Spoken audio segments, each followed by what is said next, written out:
Clotheshorse is brought to you with support from the following sustainable brands.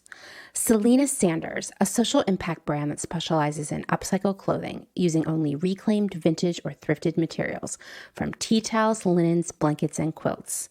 Sustainably crafted in Los Angeles, each piece is designed to last in one's closet for generations to come. Maximum style, minimal carbon footprint. Picnic Wear, a slow fashion brand made by hand in New York City from vintage and deadstock textiles. Picnic Wear strives for minimal waste but maximum authenticity. Future vintage over future garbage. Find Picnic Wear on Instagram at Picnic Wear, and that's Wear, W-E-A-R, and at www.picnicwear.com. No Flight Back Vintage, bringing fun new life to old things. Always using recycled and secondhand materials to make dope-ass shit for dope-ass people. See more on Instagram at No Flight Back Vintage. Shift Clothing out of beautiful Astoria, Oregon, with a focus on natural fibers, simple hardworking designs, and putting fat people first. Discover more at shiftwheeler.com. Late to the Party, creating one-of-a-kind statement clothing from vintage, salvaged, and thrifted textiles. They hope to tap into the dreamy memories we all hold. Floral curtains, a childhood dress, the wallpaper in your best friend's rec room, all while creating modern, sustainable garments that you'll love wearing and have for years to come.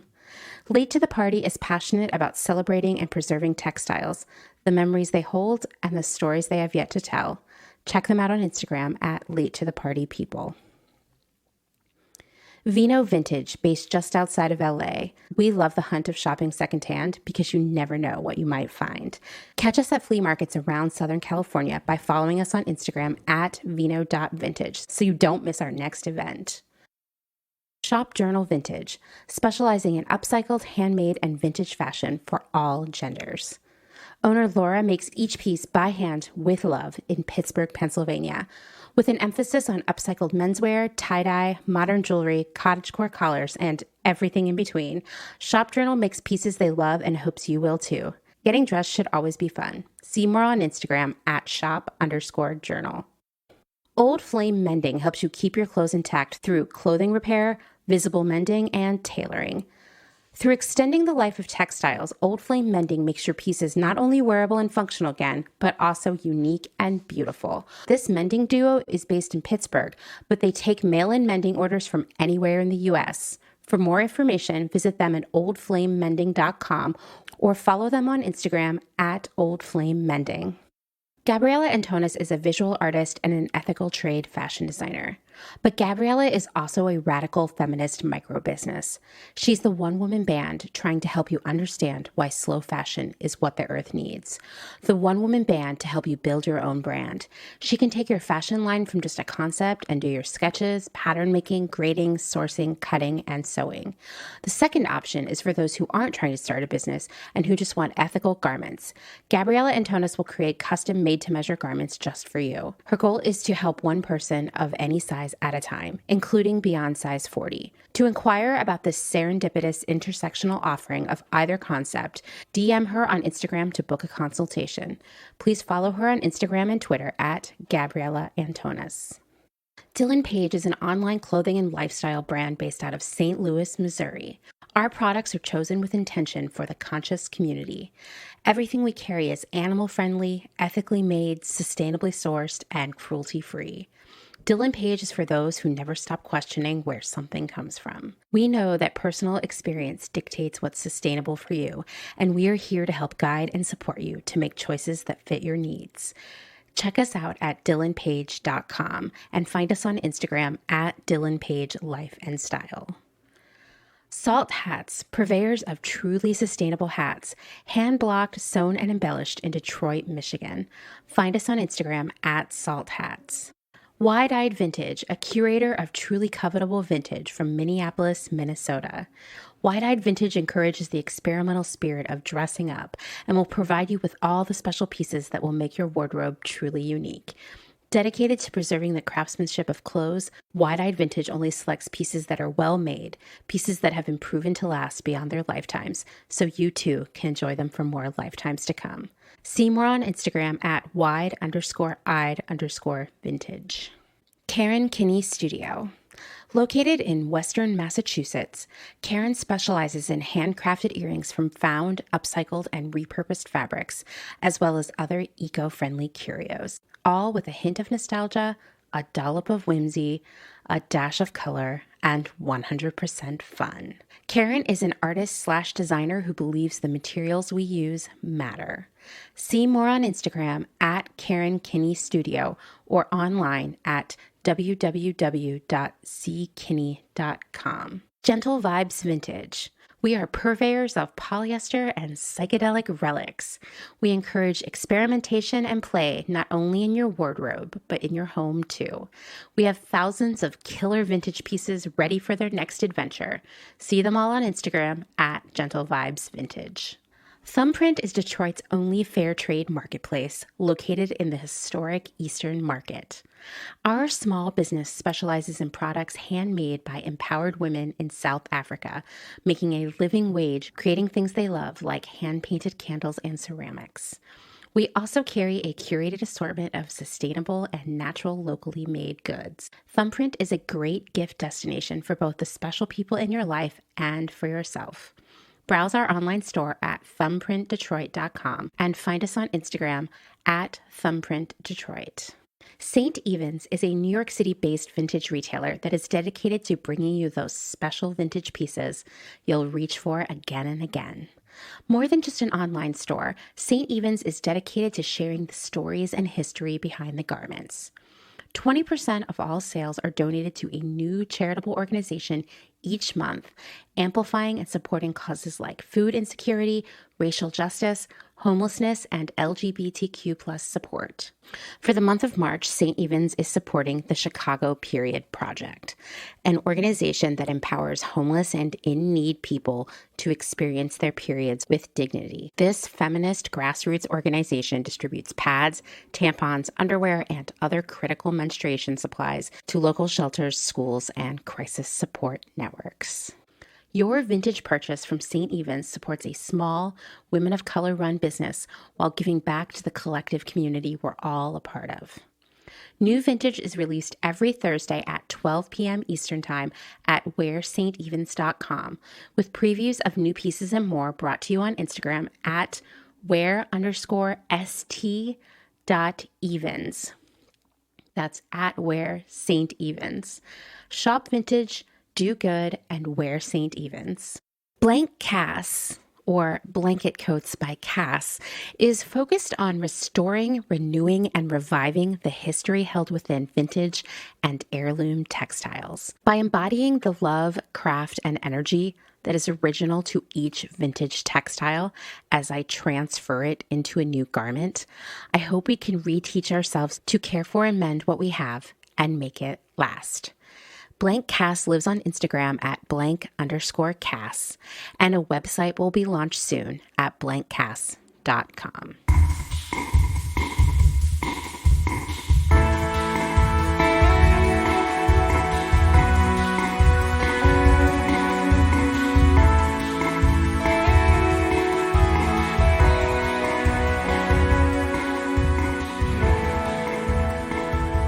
Welcome to Clotheshorse, the podcast that has major vegan leather burnout. Seriously. I'm your host, Amanda. This is the 60th full-length episode of Clotheshorse, which feels pretty major. And as always, this episode is full of action. The main event is the final installment of my conversation with Rebecca and Tia of Old Flame Mending. We'll be talking about sewing machines. Rebecca has some good recommendations for you. Halloween costumes. Tia's an expert there. And their hopes for both the future of their business and the world as a whole. Before that, Gabriela and Tonis and I will be debunking all of the myths, there are so many out there, regarding raising the minimum wage. But first, let's take some calls from the hotline. Now, if you're not following Clotheshorse on Instagram, you should. But if you aren't, then you don't know about Vegan Leathergate a few weeks ago, aka the week I almost quit both the podcast and Instagram. So, you know, if you're familiar with the gram, you know that I post a lot of like graphics with just some words, right? I said vegan leather is plastic, which is in fact 100% true. Now, I will tell you, I posted something similar last year, and months later, I still occasionally receive nasty messages about how I deserve to be tortured and murdered for, I don't know, telling the truth about vegan leather. Essentially, the feeling is that if I am speaking against vegan leather, then I'm speaking for animal cruelty, and that is 100% not true. And that's not even the binary that exists there, right? Being anti-vegan leather doesn't mean pro-leather by default. And in fact, I'm not into either of them. And I would just say skip it and find something else, right?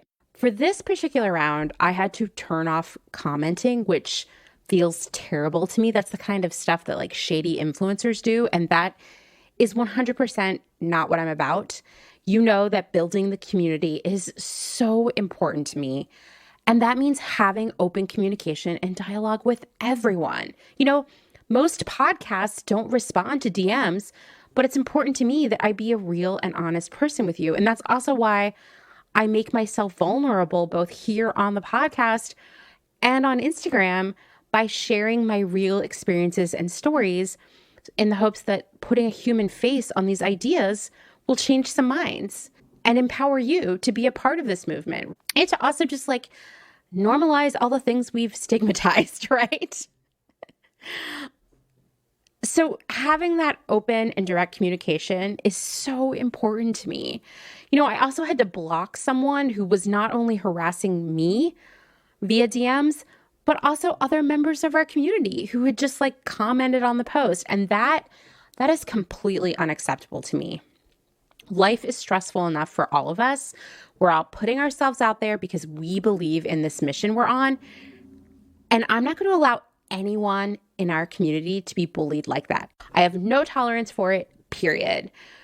I also have to mention that I received more than 1,000 messages in a span of about 12 hours with questions and opinions about vegan leather, which I answered individually. I mean, of course I did, right? But that did eat up an entire day and night of my life. I also received so many positive, encouraging, supportive messages from all of you, and I'm so grateful for that. I think if I hadn't heard from all of you, I probably would have quit that day, because it's not as if I doubted my stance on vegan leather being plastic, because I stand by that 100%, and I will continue to repeat that until there is a better option out there.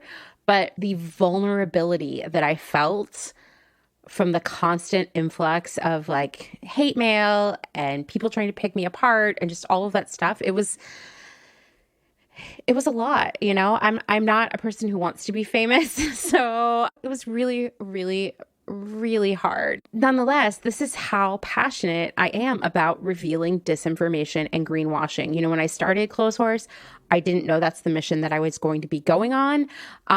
But it turns out it is, and it's really important to me. And when I look at something like vegan leather, it's just almost kind of like it's the best example of the way greenwashing has invaded our lives. I like to joke that someday they'll be teaching MBA students about vegan leather as the most successful rebrand of all time.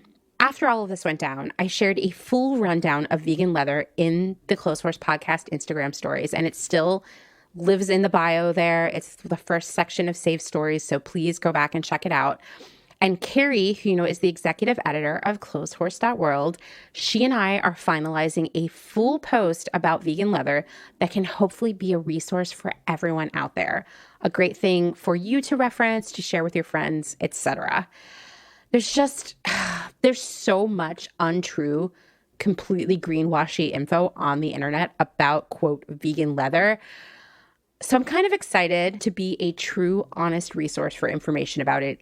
It's really hard to find honest, truthful information about leather substitutes on the internet right now. I mean, I almost fell into a few greenwash traps during my research. There's just so much untrue marketing info being spread across the internet about leather substitutes. Now, I'm going to review everything I've posted thus far about vegan leather and also discussed in my Instagram Live a few weeks ago, and then hopefully we won't have to talk about it again. Although, if you have additional questions, please call the hotline because I bet other people have the same questions too. Once upon a time, so-called vegan leather was called pleather, or maybe artificial leather, or man-made leather, or faux leather.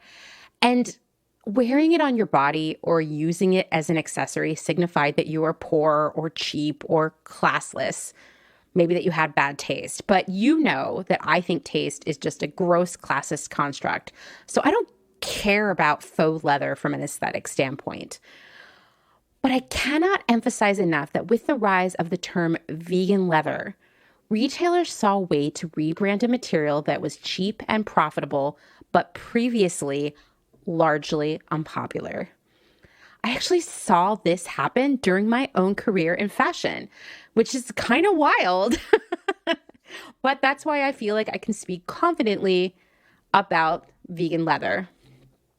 In the early aughts, pleather, whatever you want to call it, was a no-go. Like occasionally it would work in bags and wallets, but even fake leather shoes were hard to sell unless they were incredibly inexpensive. Then customers wouldn't care. But selling a pair of faux leather shoes for like $100, good luck. No one was going to buy it. Pleather clothing wasn't even an idea because generally it was just considered so cheap and bad taste. And to be fair, it's not very breathable. It makes you smelly. It absorbs smells really intensely. And I mean, well, there are like a million other reasons why, but they all come back to the same thing, that pleather, vegan leather, if you will, is plastic. So we were not buying faux leather clothing. It just was not even an option, not even jackets. We just never even talked about it. We were like, no, no, and no. I found a pleather jacket with fringe at a vendor's showroom. And, you know, I have to say it looked good to me. I thought it would be a nice and affordable addition to our festival marketing. And it looked very realistic. It wasn't too shiny. It didn't look too thin. It was fringy. It fit right in with the aesthetic that was like most important for festival at that time. My boss, however, was like, oh, hell no. No one will buy a pleather jacket. You're not buying that. But I convinced her to let me buy 50 units because I just felt like there was something there. Now, as we handed off all of our samples to, creative for the photo shoot and copywriting, I said, please do something special with this guy because if it doesn't sell, I'll never be allowed to buy anything ever again that I really want. When you're a buyer, this is the thing that literally worries you, that someone will take away your freedom, if you will, to buy what you want to buy. And instead, you'll have to listen to your boss on everything. That's like a nightmare, to be micromanaged with your buying decisions. Well, the copywriter did something genius. She, rather than calling it pleather or faux leather or anything else in the copy on the site, she called it vegan leather, which we all kind of laughed because we were like, okay, yeah, I guess technically plastic is vegan. So is water. I mean, we all had a great laugh about this, but it sold out the day it launched. This was the beginning of massive vegan leather jacket programs at my job. I had found the initial vendor who made it. We worked on a bunch of exclusive development with them. I found other vendors. We figured out where the factory where this faux leather was coming from. Soon I was developing skirts, shirts, pants, dresses, and all of it was selling like hotcakes. Like just, you couldn't make it fast enough. Well, why? Because the average person knows that veganism is good for the environment. They assume vegan leather must also be good for the environment. And if we, as a cool brand, are selling it to them and saying, hey, it's vegan leather and look how good it looks, well, that's just license to buy as much as you want and throw it out as fast as you buy it, right? The first question that I get from anyone who messages me on Instagram about vegan leather is vegan leather really plastic? So there are two main types of faux leather. There's PU, which is polyurethane, and PVC, which is polyvinyl chloride. Now I know you're saying, Amanda, but what about cactus leather? What about mushroom leather? What about pineapple leather? We'll get to that. But I'm going to tell you, PU and PVC, that's like 99% of the faux leather products that you see out there. It's cheap, it's reliable, Customers keep buying it. It's out there, you know, like this is what it is. PVC is plastic, okay? And it requires a plasticizer called a phthalate to make it flexible and soft. And phthalates are bad news. They've been linked to a lot of health issues. PVC also requires petroleum and large amounts of energy to produce it. So, of course, it is reliant on fossil fuels. Oil is a major component of all plastics. During the production process, so like in the factory when they're manufacturing this PVC, major carcinogenic byproducts are created that are called dioxins. They are toxic to humans and animals and pretty much everything else. And dioxins remain in the environment long after PVC is manufactured. When PVC ends up in a landfill, which is pretty much inevitable because it's not recyclable, it does not decompose and it can release dangerous chemicals into the water and soil. PVC is also even incredibly toxic for the wearer. There's been a lot of research that it kind of constantly releases carcinogenic fumes, basically for its entire lifespan. So you're like, okay, well, why is anybody using PVC? Because you just told me it's one of the most common. Most companies have moved away from this, but Matt and Nat, which is a pretty well-known, pretty large vegan bag and shoe manufacturer, does still use it because it has a more premium feel.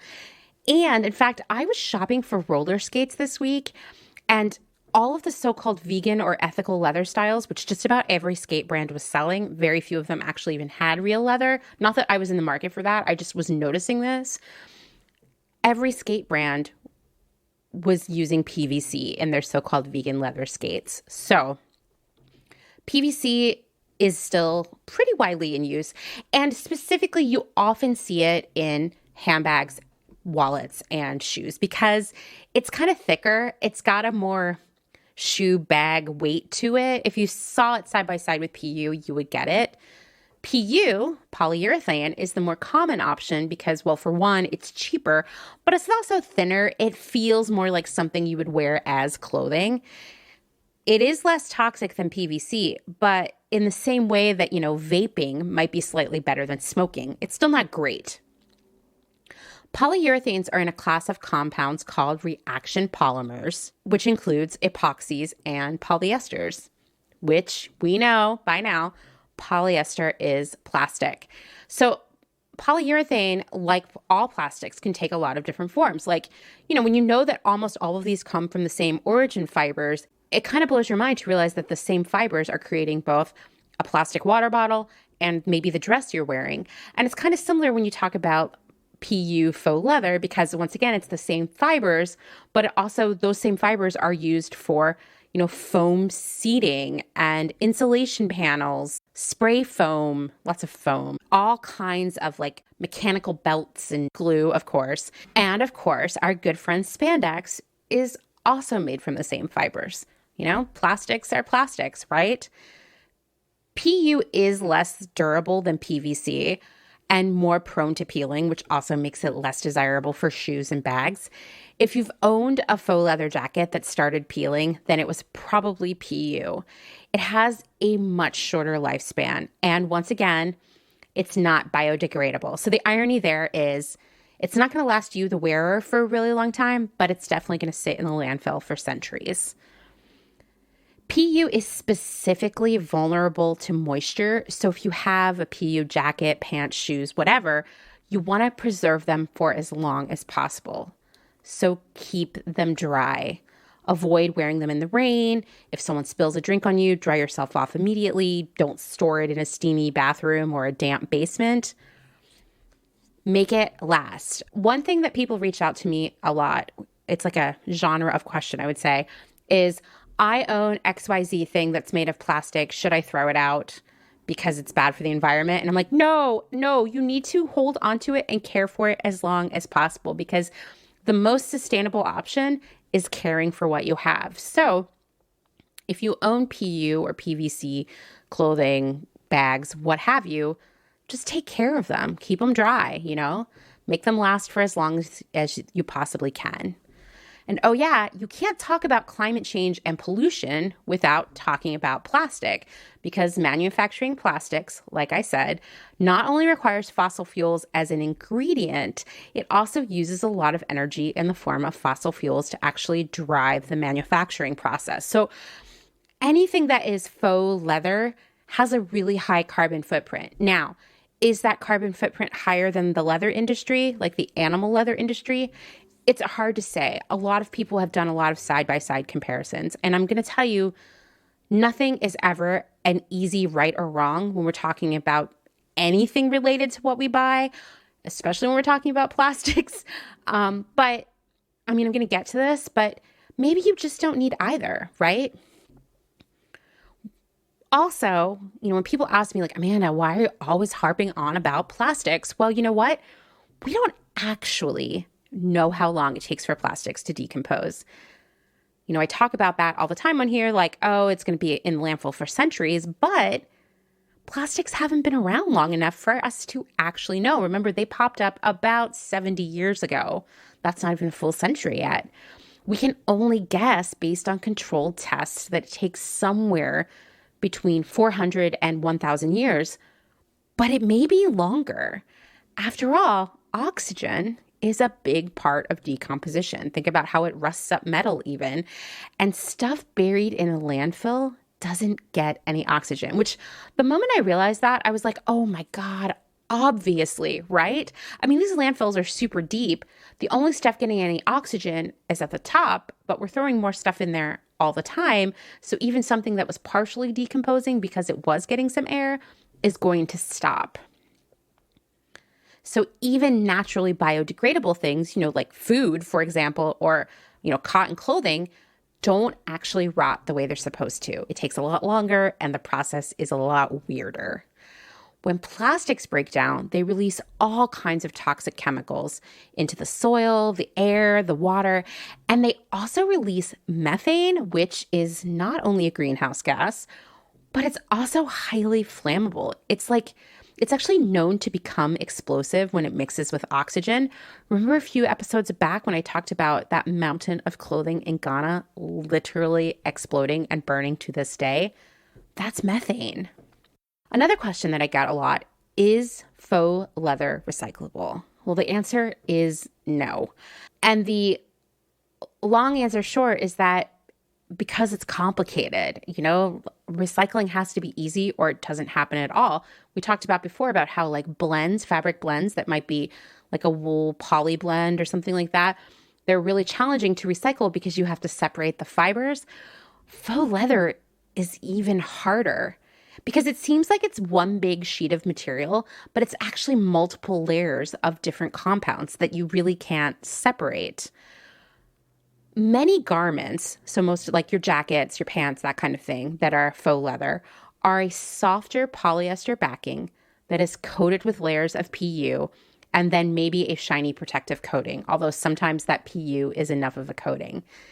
Shoes and purses are a more rigid, often plastic backing coated with the same layers of chemicals. And you can see this if you have ever had the lining in your faux leather jacket rip. You can see that backing inside underneath the lining. You can also see it inside faux leather shoes. This is actually why that material tends to peel, because it's so many thin layers. Ironically, though, these layers cannot be separated for recycling in the same way, like I said, that it's difficult to recycle fabric blends, although this is way harder, right? Currently, faux leather can only be shredded and downcycled, which means, used for something like for stuffing or padding. Now, here's where you're saying, okay, Amanda, but what about Pinatex and the apple leather and the mushrooms and the cactus and all of that? I have to preface this by saying, I'm not here to shit all over all your excitement about these other plant-based faux leather alternatives. I want one of them to be good. I want to say, hey, everyone, go buy this. But it doesn't exist yet. And I actually won't buy new leather or vegan leather, but I would buy the heck out of any of these if they were actually everything that their greenwashing hype said they were. The most promising option is actually made of mushrooms, and it's in the very early stages, so it's not widely available, although the latest I heard is that products were coming out this year from like Stella McCartney and Lululemon. So we'll see. It's still early in the year. Unfortunately, the other options out there, like Pinatex, the one made of apples, I can't even remember what that was called, all these other miracle vegan leathers, they all contain plastics, generally PU, because they need that coating to stabilize the entire material and make it somewhat durable. So any items made of these materials are not biodegradable. To me, then, they're not an option. Okay, so let's, for example, talk about Pinatex, because this is the one that people reach out to me about the most, and it seems that they must have the most successful genius marketing team out there. Pinatex contains a plastic. It's called polylactic acid. It's a thermoplastic polyester. So you're thinking like, well, that sounds better. Bioplastics seem organic or something, right? Well, actually, it's way more complicated because they're still energy intensive to create. They divert actual food that could be going to people to making plastics, and they're not easily recyclable and biodegradable. Now, we're going to put a pin in this bioplastic talk because it's important to a phone message I'll be getting to shortly. But in summary, bioplastics, not that great. Also, heavily greenwashed across the internet. Now, in the midst of all of this vegan leather brouhaha, someone asked me about so-called cactus leather, a leather substitute made of cacti. Well, I did a bunch of reading, and it seemed to check out as a great biodegradable plastic-free alternative to pleather or real leather. But something about it didn't seem right to me because I know the challenges of making a faux leather without plastics. That plastic coating or base layer or both, depending on the variety, like I said, that gives it a level of durability and water resistance. It also gives the synthetic materials a leather-like look and feel. Like that sheen. That's the best way I can describe it. So I went deeper on my cactus leather research, and guess what I discovered? After swimming through a sea of fawning articles about this miracle material that seemed to actually be word for word regurgitating some sort of press release that the cactus leather people had put out there, I began to see a recurring phrase that I had missed the first time around. And that phrase was partially biodegradable. I was like, wait, what? Insert like the record just skipping and scratching right here, like Kurt. After some further digging, I discovered that cactus leather has a PU, which is polyurethane, resin top coat, just like every other leather substitute. Now, the phrase partially biodegradable might seem like NBD, like what's your problem, Amanda? Let me buy my cactus leather. But your stretchy jeans are also partially biodegradable. They just leave behind a strange skeleton of plastic elastin fibers, which I've posted previously in stories, and you can Google. The photos have been going pretty viral. They're not my photos. I'm reposting them from someone too. They're chilling. Seeing those photos made me realize how much of our stretchy jeans are actually plastic versus actual fabric, okay? Really disturbing to me. Well, you're probably asking, why aren't there better options in faux leather right now? I mean, we know the mushroom one is in the works, but it's not out there, and you're definitely not going to go find it at Zara, for example, right now, right? Well, this is actually the easiest question of all for me to answer for you because the current incarnation of faux leather is cheap and profitable for retailers. I mean, it's so much cheaper than leather. It's so much cheaper than even a nice fabric. And they're selling it like crazy. Customers aren't demanding something better, so why would they go out and try to find it? Secondly, plastics are actually a huge business for the oil and gas industry. Like I mentioned, you need the oil as an ingredient. You also need to use it to generate the energy to manufacture the product, right? Just going to reiterate it again. I feel like it's important to say this as much as possible. Plastic is made from fossil fuels. And as cars have become more fuel efficient and we've all been carpooling and driving less, taking public transportation, there's more clean energy out there. The oil and gas industry is becoming more and more dependent on selling us plastics to keep those profits high. Those plastics include polyester clothing. They include so much of our food and personal care products coming in plastic. And these plastics include faux leather. There's not any money to be made for this massive industry with all the lobbying power from petroleum-free products.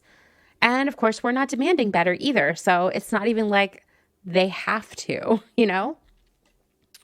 According to a 2020 market report from Infinium Global Research, which is a reputable source used by both journalists and industry experts, market research has indicated that the market for vegan leather will reach up to $89.6 billion by 2025, which is a compound annual growth rate of almost 50% over the period of 2019 to 2025. Now, that's some major math talk, so I'll just say it like this. That is some crazy growth, okay?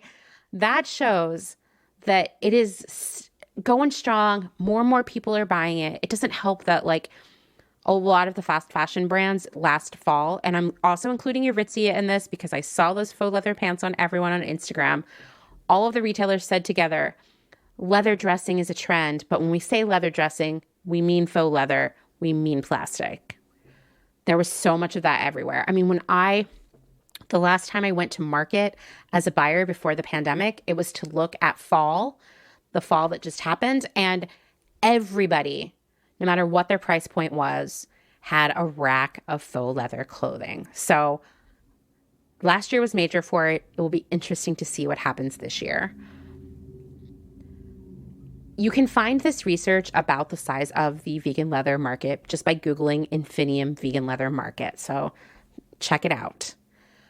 Conversely, so we already know, okay, vegan leather is blowing up. It's been growing 50% year over year. The global plastics market is only growing 3% per year because we've kind of maxed out on a lot of plastic stuff, right? So better make some more vegan leather so we can keep those plastics profits high. Retailers do realize that there is massive sales and marketing opportunity here because vegan leather has this green marketing angle, which we know is not true. But like, once again, people hear vegan, they hear eco-friendly. And it's also super inexpensive to make, unlike a lot of other more sustainable materials. Also, I'm just going to say this. We do not live in a binary of vegan leather or leather. In fact, there are many other materials out there that can be a substitute for leather products and things you actually need.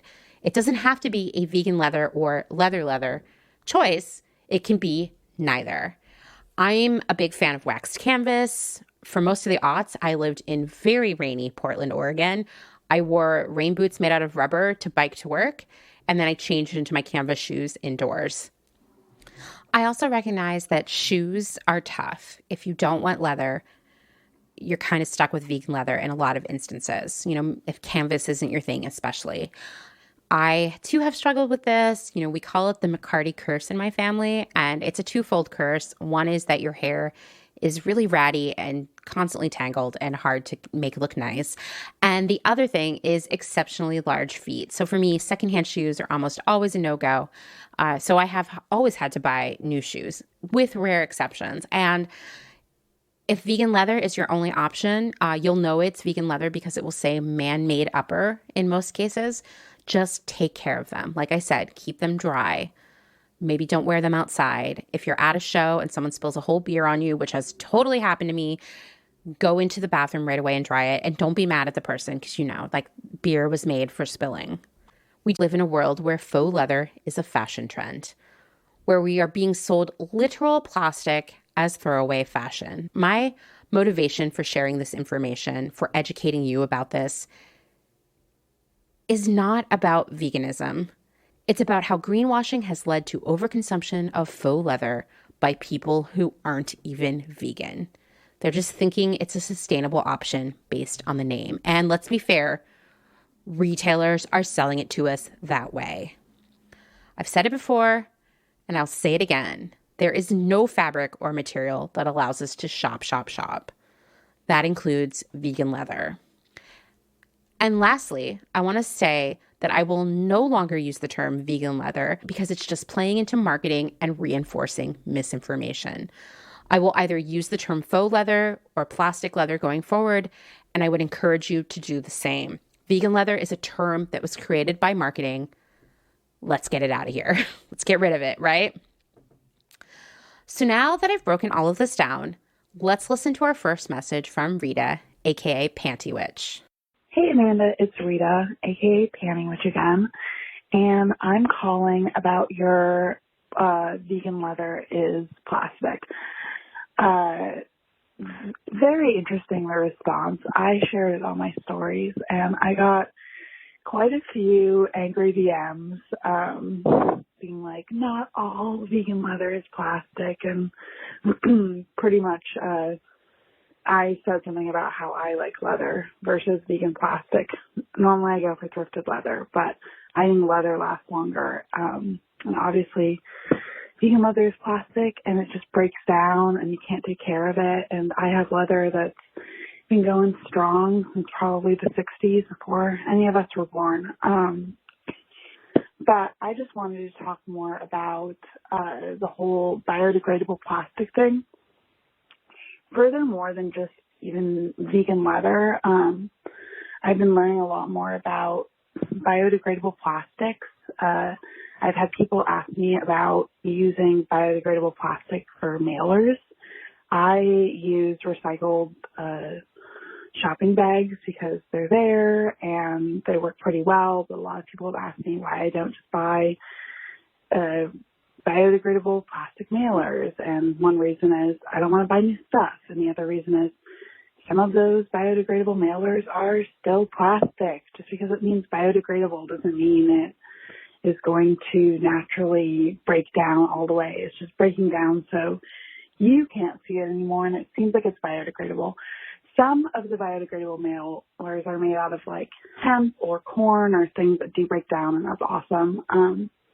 But some of those mailers that say biodegradable are just made of plastic that's going to break down into smaller microplastics. And I don't think a lot of people know this. Again, greenwashing and, hot phrases like biodegradable, sustainable, compostable, they don't always mean what we think they do. And so, yeah, I just wanted to share that bit. Sorry you got online bullied about the vegan leather thing. Some people just always have a bone to pick online. So hope you're able to recover from that and that you have a great rest of your day. Thanks, Amanda. Bye. Thank you, Rita, for calling to remind us that we should never, ever, ever believe anything anyone who's trying to sell us something says. It's like the most important rule of life at this point. And to always look up the information before we buy. Of course, the average person does not have time to Google every claim that they read. So it's really up to us to be the sort of like conduits of information for those around us. So as Rita mentioned, a lot of these biodegradable, compostable plastics are, well, not actually either. Man, this is like an episode of just bummers so far. I mean, I guess they sort of are. Like, technically they are, kind of. I don't even know if technical is the right term here. The conceit of these biodegradable plastics is that they will break down easily in compost bins and even in the ocean, which ostensibly means that we can use these plastics with abandon and no longer worry about their impacts on the ocean. Like, I've totally gone to so many, well, okay, not recently, but in the past, so many shows and bars where the cups were those bioplastic ones made out of corn. That's the kind of stuff we're talking about, right? A 2019 report from the United Nations Environmental Program, the UNEP, revealed that biodegradable plastics rarely actually degrade. Dun, dun, dun. More bad news, right? Jacqueline McGlade, who is the chief scientist at the UNEP, said, quote, "It's well-intentioned but wrong. A lot of plastics labeled biodegradable, like shopping bags, will only break down in temperatures of 50 degrees Celsius, which is 122 degrees Fahrenheit. Pretty hot, right? So essentially, these bioplastics will only properly decompose under very specific conditions, like they will in most municipal, meaning your city, composting setups, but they probably won't break down in your own personal compost bin. And they definitely won't just break down on their own out in the wild. I mean, 122 degrees is very hot. The ocean doesn't become that hot. And while global warming does make some environments near this temperature sometimes, it isn't sustained long enough to decompose these plastics. The only real solution to the plastic crisis is reusing, recycling, proper disposal, and most importantly, using less plastic in the first place. Which, by the way, includes buying less brand new synthetic clothing, including faux leathers. Another problem with these so-called compostable biodegradable plastics is that they contain additives that make it difficult or almost actually impossible to recycle them. So they're kind of worse. Like let's revisit these bioplastics. So for one, most of them are made out of food products that could be feeding people, like corn. Two, they don't actually compost and biodegrade under normal conditions.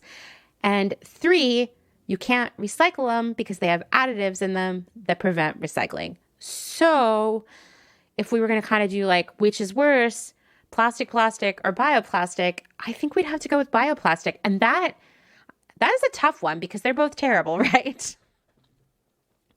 So I used compostable mailers to send out Patreon gifts, and I haven't found a workaround yet because I've tried using regular manila envelopes. The pins ripped through and fell out. People were bummed. I also tried the dissolvable mailers, and the same thing happened. It seems that those work best with non-sharp contents. So my ask is that you please reuse the mailers I send to you to send something else to a friend or family member.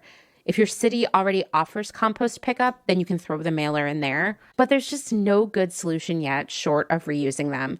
And it sucks that there's not a better option. I mean, why isn't there? Well, because there's no financial incentive to do better right now. We have to demand it. The technology exists to make it better. I could see mailers being made out of mushrooms in the future too, to be honest.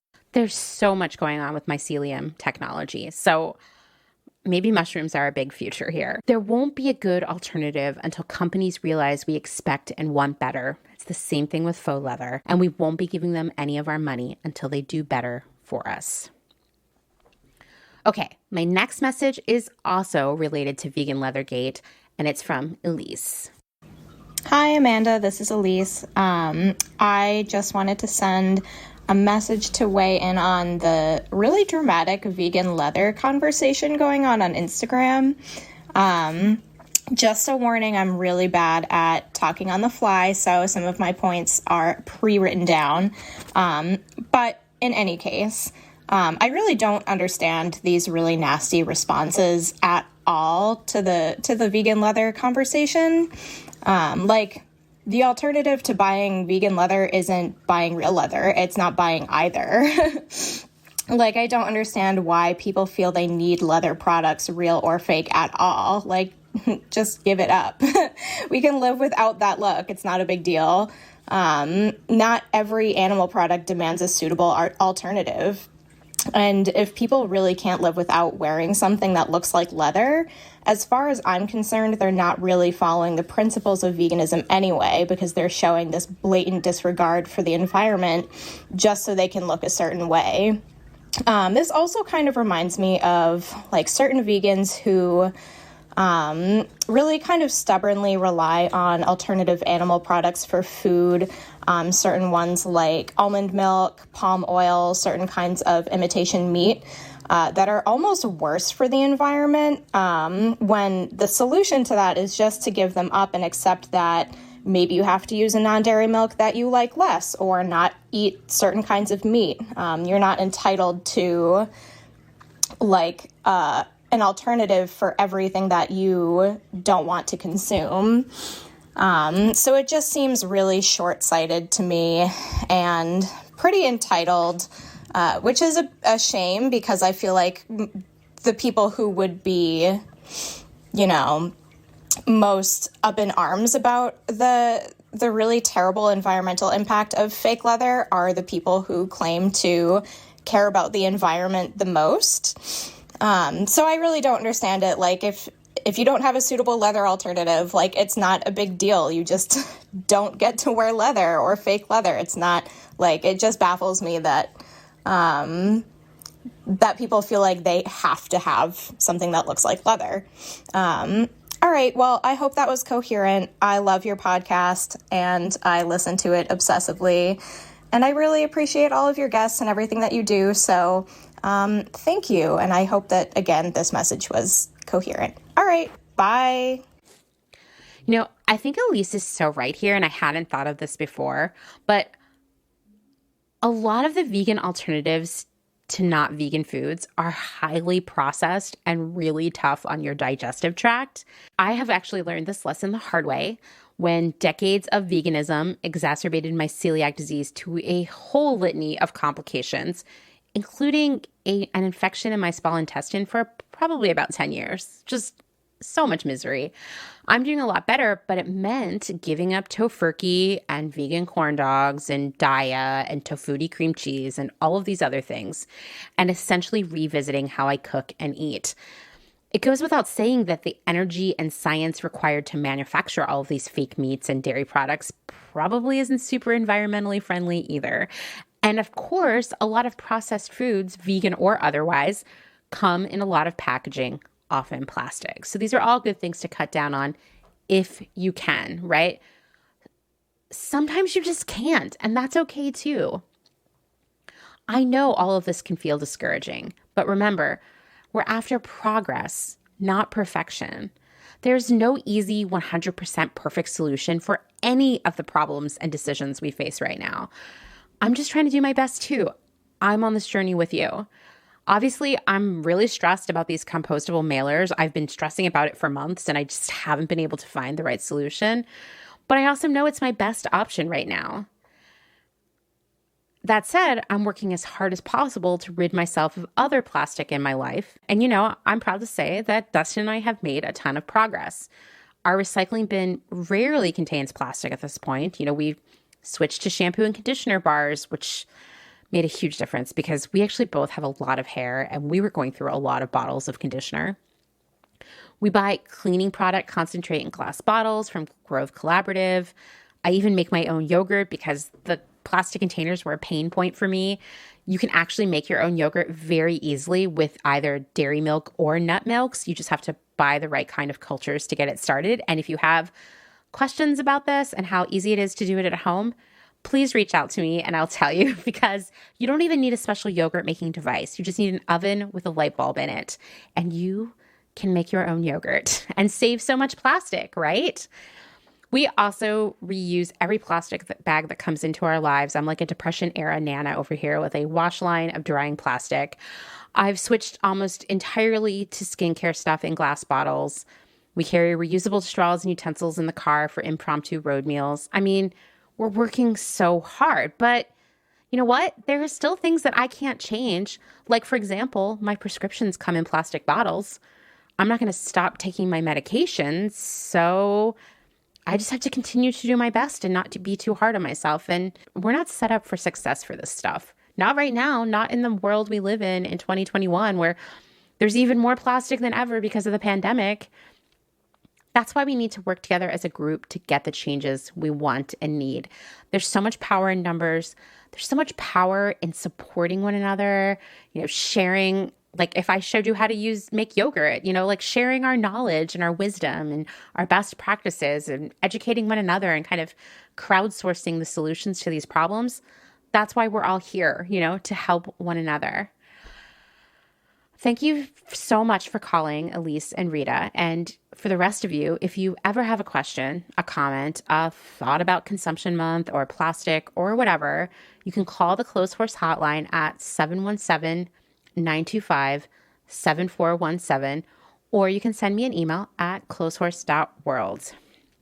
Okay, well, speaking of the changes we need, next I'm going to talk with Gabriela and Tonis. You know her, you love her. She's a regular around here, about something important to both of us. This is something we talk about constantly offline. raising the minimum wage. You know, I thought, because we recorded this like a week ago, and today when I was writing the script to record this episode, I thought I would need to write some additional notes to introduce this. But I have to say, we were super thorough in our convo, so let's just get right into it. Everyone knows your voice by now, but, you know, just as a reminder in case it's like a new listener. Hi, if you're a new listener. This is Gabriela Antonis. I like that you particularly address them. So, Welcome. Gabriela and I are going to talk about something that we're pretty passionate about, that we kind of just like, we want to debunk some myths around it, and that is increasing the minimum wage to $15. I was sort of inspired for us to record this conversation after Gabriela had a fight with someone on Instagram about it. I was like, next time, send them this information. So I think based on the conversation you had and just the stuff I hear and see all over Twitter, that people are so confused about the minimum wage, and there's just like so much dumb, antiquated propaganda against it. And I thought it would just be good for us to dispel all these myths, because I guarantee anyone who's listening to this, if they have a conversation with someone about raising the minimum wage, people are going to say all these things to them because they see it constantly, you know? So I thought we would get things started with a tweet from like my number one best friend that I've never met in real life and who doesn't know I exist.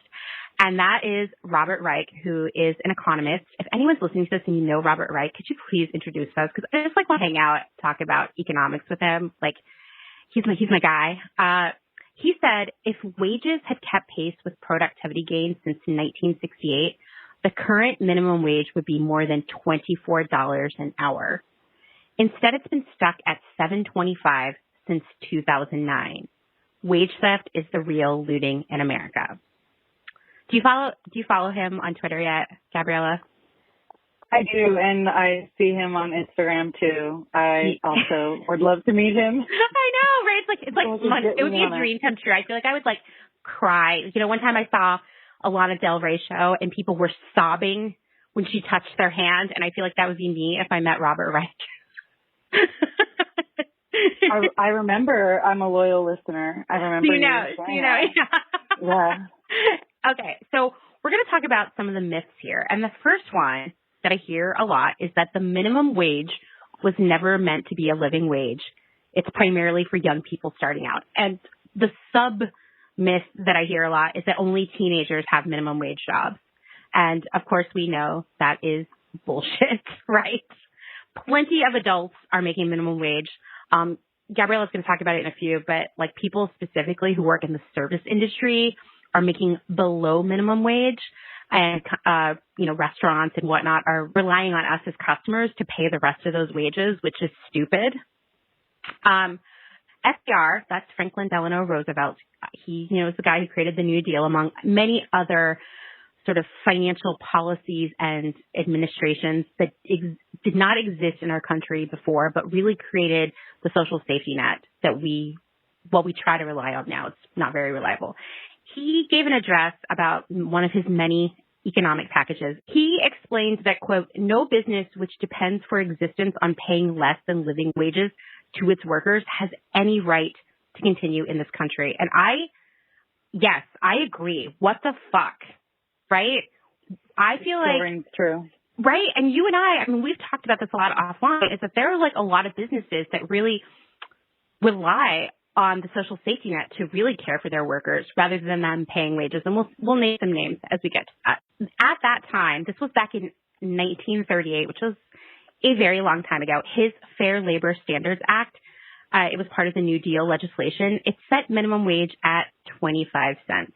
And he intended this rate to be more than a bare subsistence level, meaning a living wage. Somewhere along the way, we decided, and I'm not saying we, you and I, but like we, the United States, decided that the minimum wage was not a living wage anymore, that we would not even attempt to keep it that way, that it would be the bare minimum way to pay someone for their work. And it became sort of the hallmark of, the irony is not lost on me. All the jobs that were so poorly regarded by society as a whole, and it turned out during the pandemic were the most essential jobs of all. Here we are paying people not even enough money to live off of. The next myth, this one's one of my favorites. I see people going off on Reddit about this all the time, and everyone's like, okay, boomer, slow it down.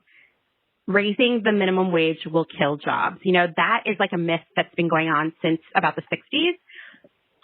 In 2019, the single most far-reaching study on the minimum wage examined 138 prominent state-level minimum wage changes between 1979 and 2016 in the United States. Like, this is the gold standard of minimum wage research.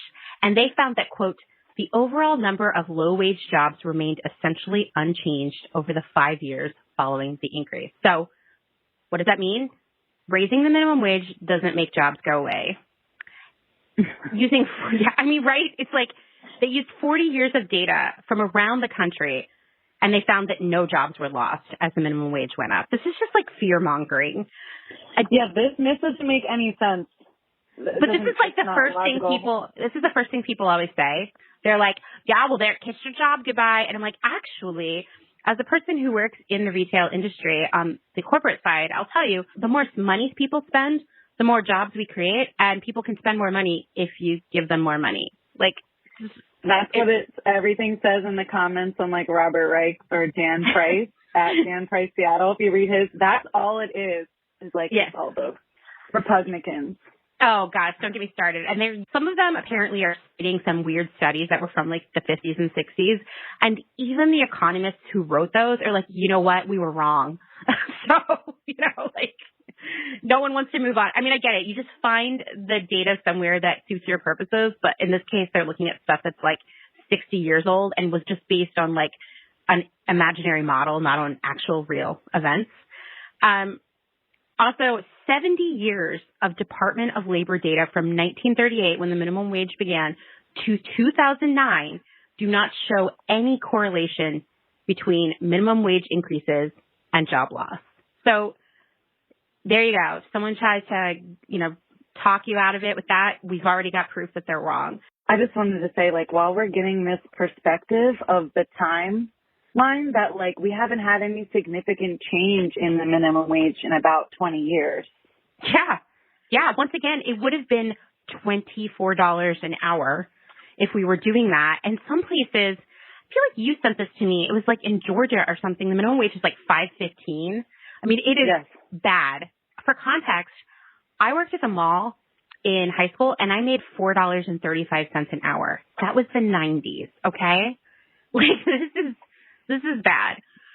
The next one, this one never makes any sense to me. And when I hear people throw this out on Reddit, I'm like, you just don't understand how things work. And that one is raising the wage will blow a hole in the federal budget and increase government debt, because somehow people are thinking, I don't know, the federal government is paying Walmart's workers. I'm not really sure where this one comes from, but a paper by UC Berkeley economist Michael Reich, not Robert Reich, maybe they're related. That would be really cute, actually.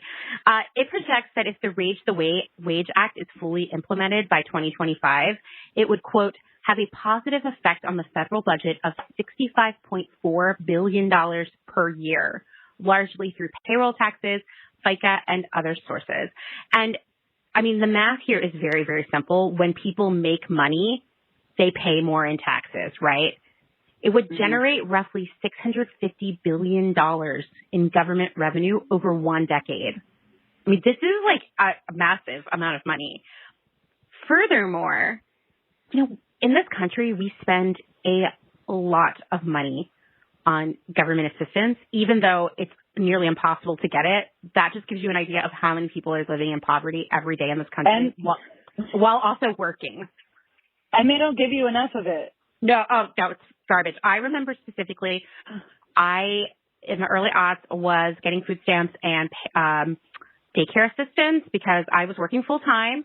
I was working in a retail store. I made $7.50 an hour, and somehow was supposed to raise a kid on that. It was really damn near impossible. We were really broke, but we got like $100 a month in food stamps, and that was very helpful. But what was really impactful is that I got 40 hours of free daycare every week. So that meant I didn't lose any money by going to work. I got a raise of $1 to $8.50. So that would have meant in a 40-hour week, I was making $40 more, right? I lost my food stamps and I lost the daycare, which for at a regular rate would have been like $200 a week. So crazy. Only $100 for a child is insane, because most states like give you like way more than if you were a single person without a child. Like, how can that state not recognize the people with kids anymore? I mean, the daycare thing was more devastating for me. I was like, we can, if we have to, live off of $20 worth of groceries a week. I'm very resourceful. But, like, the daycare thing, I was able to work out a situation with my babysitter because she was also just, like, really supportive, where I only paid her $2 an hour. But that was still $80 a week out of my pocket when I was probably bringing home, after taxes, like, $250. I mean, that was really, really bad. Very, very hard time. Raising the minimum wage lifts people out of poverty, and it reduces their reliance on these government assistance programs. Do I think the threshold for those programs should be higher? Yes. But as they exist right now, and you know what I want to add is that in the early aughts, you have to remember that was the George W. Bush administration, and they would do anything they could to get a single mother off of government assistance. Let me tell you, it was like they were on a mission, because it was like all this like family values bullshit, you know? Another study released earlier this month actually projects that if this Raise the Wage Act is implemented by 2025, quote, annual government expenditures on major public assistance programs would fall by between $13.4 billion and $31 billion. On top of that, like I said, we would have all this extra revenue coming in from income taxes. And the reality is that many millions of workers in the United States are paid so little that they need the Supplemental Nutrition Assistance Program, SNAP, aka food stamps, to get enough food to eat. Moving the minimum wage to $15 would annually save somewhere between $3.3 and $5.4 billion in SNAP funds alone. Because currently, taxpayer money actually subsidizes the low wages that employers like Walmart being one of the big guys here, but not just them, fast food, most big retailers, you name it, those people are probably not making a living wage. They rely on taxpayer money to subsidize the existence of those employees rather than paying them directly. So at Walmart, it is like legendary at this point that when you are a new hire, in the orientation paperwork, they include applications for SNAP and Medicaid. That makes me so angry. But when I was working retail, more people I worked with than not were on SNAP for sure. It's really hard to get Medicaid if you're remotely healthy and working, but it's a little bit easier to get SNAP. I know that some Trump programs made that harder, but if Walmart would just pay their employees in the first place, they wouldn't need it. Yeah, and all the tipped workers. But just like also, it's not like they're telling every business owner, like, we're going to flick the light switch and then you have to go to 15. It would be by 2025. And by then, 15 an hour won't be a living wage anyway. No, so it won't be. Double what they're making now. Once again, it should be $24 right now. Yeah. Yeah, it's super infuriating. I don't think it's going to solve a lot of these problems in the way, I mean, I'm assuming these economists, when they model this out, they are taking into account inflation and whatnot, but I still don't see how $15 is going to be a living wage in 4 years. We got to catch up, though. We're just so far behind. I know. I mean, yeah, but I've definitely seen people arguing on Twitter like, well, it's not enough, so why bother? And I'm like, no. This, I mean, in states where it's $5.15, this is a mega raise. Yeah, I mean, like, this is a big deal. So another one that I see a lot on Reddit is, and this one makes me laugh every single time because they always bring up the two same examples to, quote, prove their point. If you raise the minimum wage, robots will take your jobs. And every time I see a post about this on Reddit, it is the same thing. Someone is showing a photo from a McDonald's of those touch screen ordering machines. And like, they're like, see, they put those in because they're anticipating this increased minimum wage. And then someone will always jump in and be like, those were installed 3 years ago. Like every single time. Also, people love to cite the self-checkout at grocery stores as more proof of this, which has also been around for about 10 years now at least. And they also, there's this one photo that I swear to God has been going around on Reddit for a couple years now of like a weird robot like flagger at a construction site instead of a person.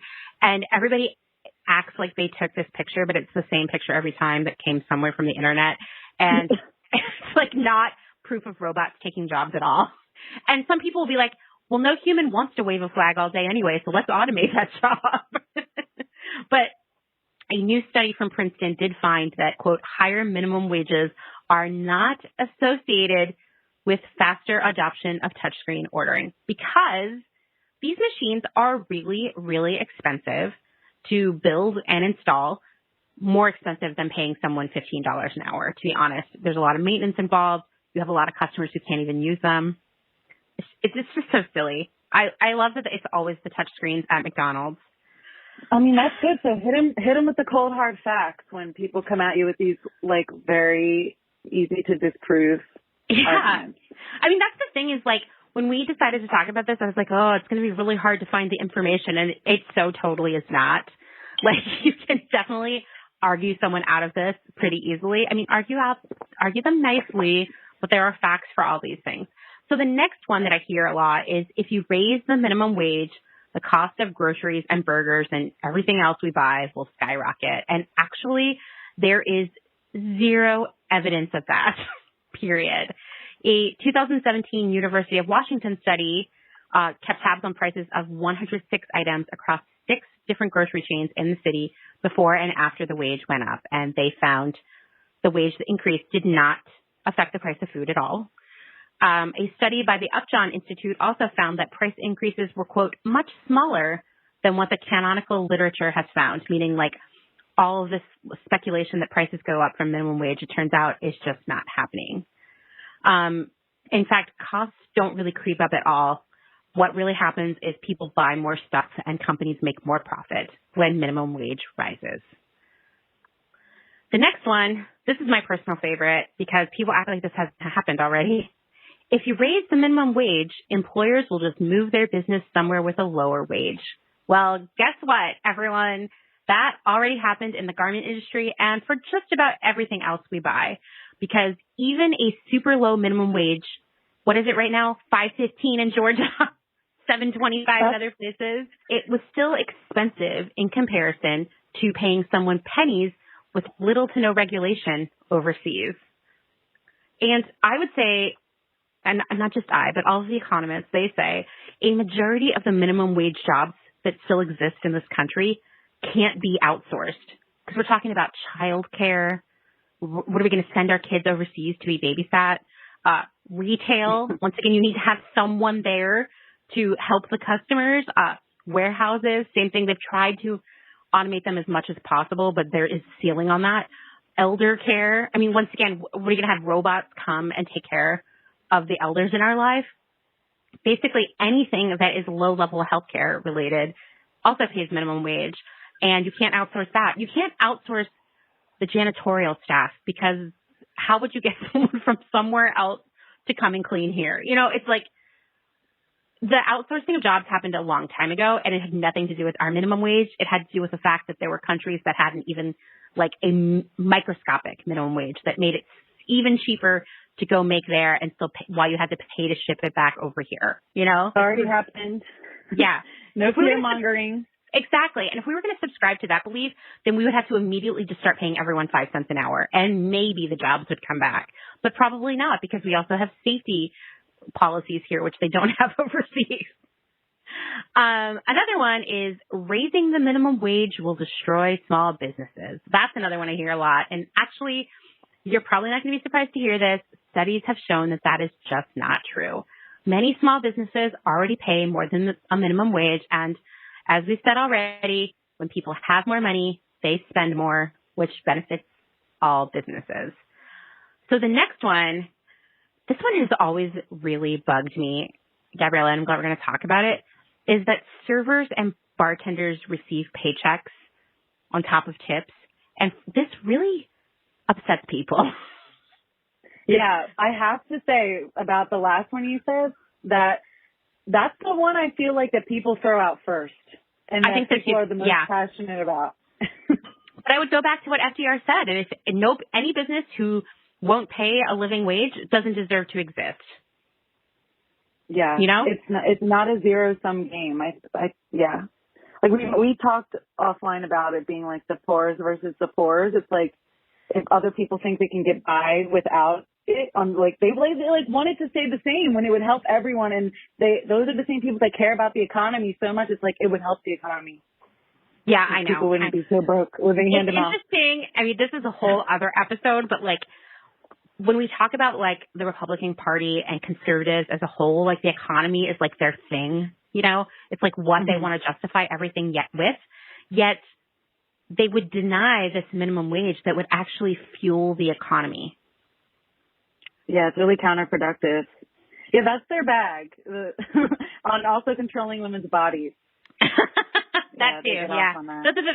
Those are the things, and like immigration. Okay, so I just want to say that in some states like Louisiana, servers are getting their tips from 2019 met from if their job got like a PPP loan. Oh wow, like they're that's still cool. getting paid. Yeah, with that as a reference. But just so everyone knows, the server wage hasn't been raised from $2.13 since 1991, and you never see that. Like, depending on what state you're in, you end up owing money. Like, I was a server in Baltimore, so Maryland, and then Philadelphia. Like, PA's tax is high, like, you end up owing money. So, in 1991, at the time, the minimum for tipped workers was half of the overall floor of $4.25. Today, it stands at just 29% of the regular minimum wage, which is at $7.25 per hour. It's already well below its real peak value of $10.71 in 1968. I remember this from when I was waiting tables. Sometimes I would get a paycheck for a negative amount. Oh my God. It's like okay if you don't have like state tax, like if you're like in Delaware or Florida, you might not get screwed over as much as tax time, but it's got to be updated. Like servers need a paycheck and their tips, like because really they're still making less than everyone else. So it's just this false narrative. I mean, what needs to happen is what's happened in most countries around the world, which is we eliminate tipping. You can still do it if you want to, but people are paid a good wage to wait tables. In fact, in many countries, waiting tables is a highly skilled activity that you can make a decent living from. You know, Here it's like you are so dependent on tips. It's such a mess. It's like I have waited tables a night when there are no customers and I'm really stressed out about how I'm going to pay my rent. You know, it's not a way that someone should have to live. And I think there is this misconception that like servers are just raking it in, and that's just not true. No one's getting rich off of waiting tables. And I also think, and I hate this, it allows, I don't know, it's like it really messes up the balance of power where it lets customers think that like that server needs to do everything they want exactly how they want it on demand if they want to get a decent tip. And I just don't think that's okay. I've had to stop being friends with people who said to me that if like servers and bartenders don't like it, then get another job because they're not going to tip. And it's like, I just can't. Yeah. I just can't.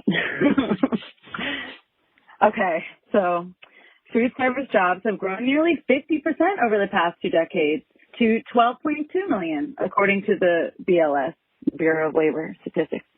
They are on track to surpass America's manufacturing workforce, which at 12.8 million has fallen 25% over the same period. Wow. I mean, I knew that like service industry was sort of taking over the economy, but that's pretty wild. Millions of workers are being left behind, especially during the pandemic. Yeah. It's insane.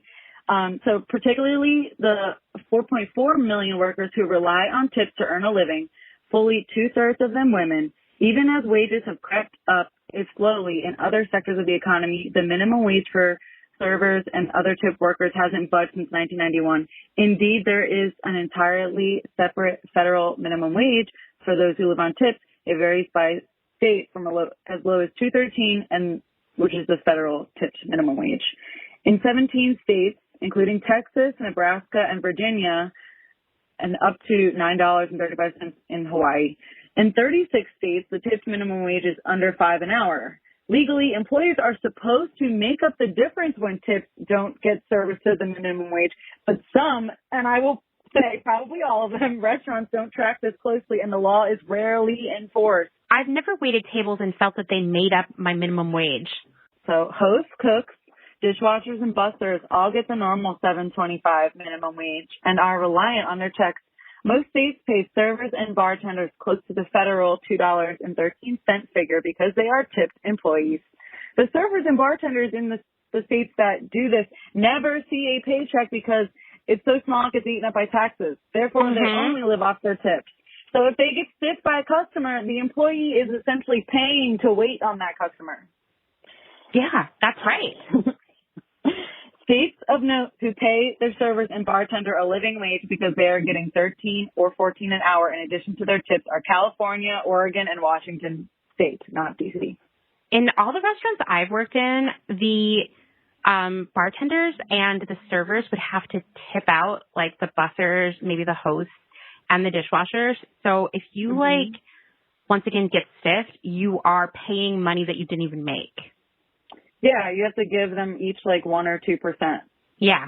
Maybe 3 if it's crazy. And then you got to pay to park. So like imagine getting stiffed a bunch, having to pay out, and then leaving with like 20. Like, and depending on where you work, if someone dine and dashes, which happens more than you think, you end up having to pay for that too.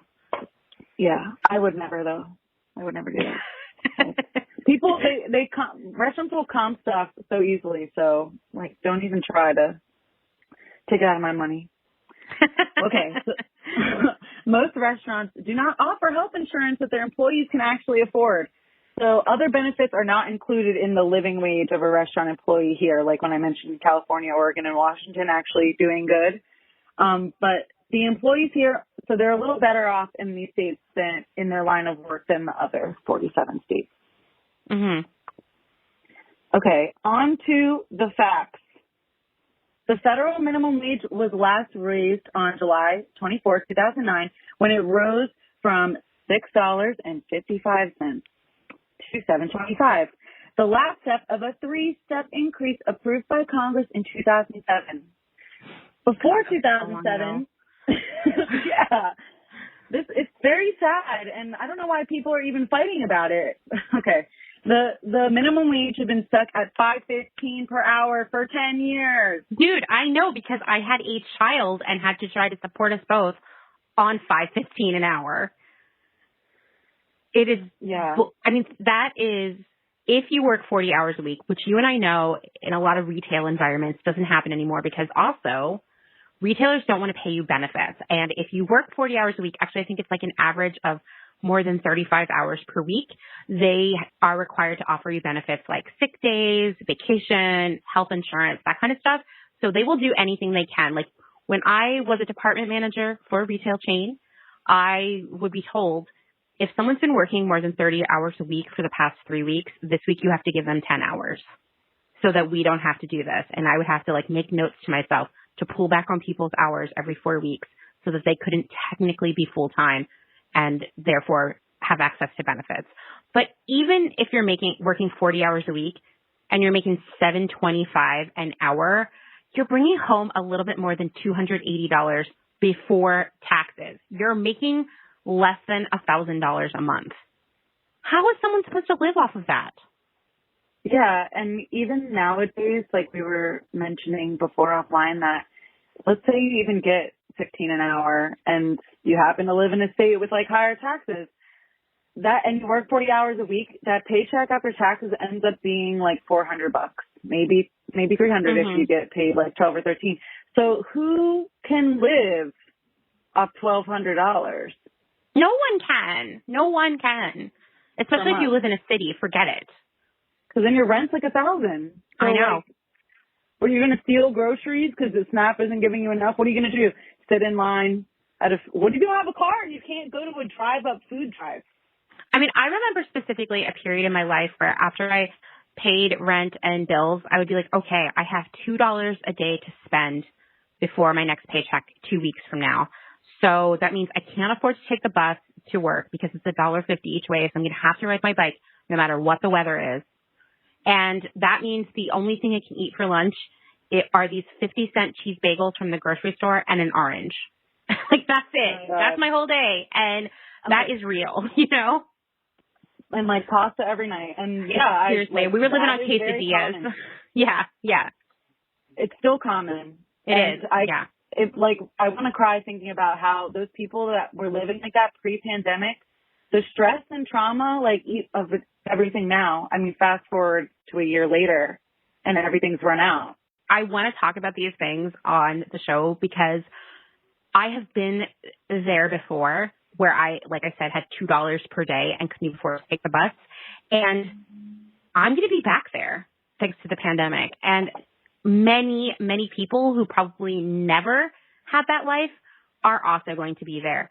The only people who can somehow live a good life and make minimum wage must come from generational wealth and have a safety net. And I would question, does anybody who's with a minimum wage job who's an adult come from generational wealth in the first place? Because why would they be there? You know what I mean?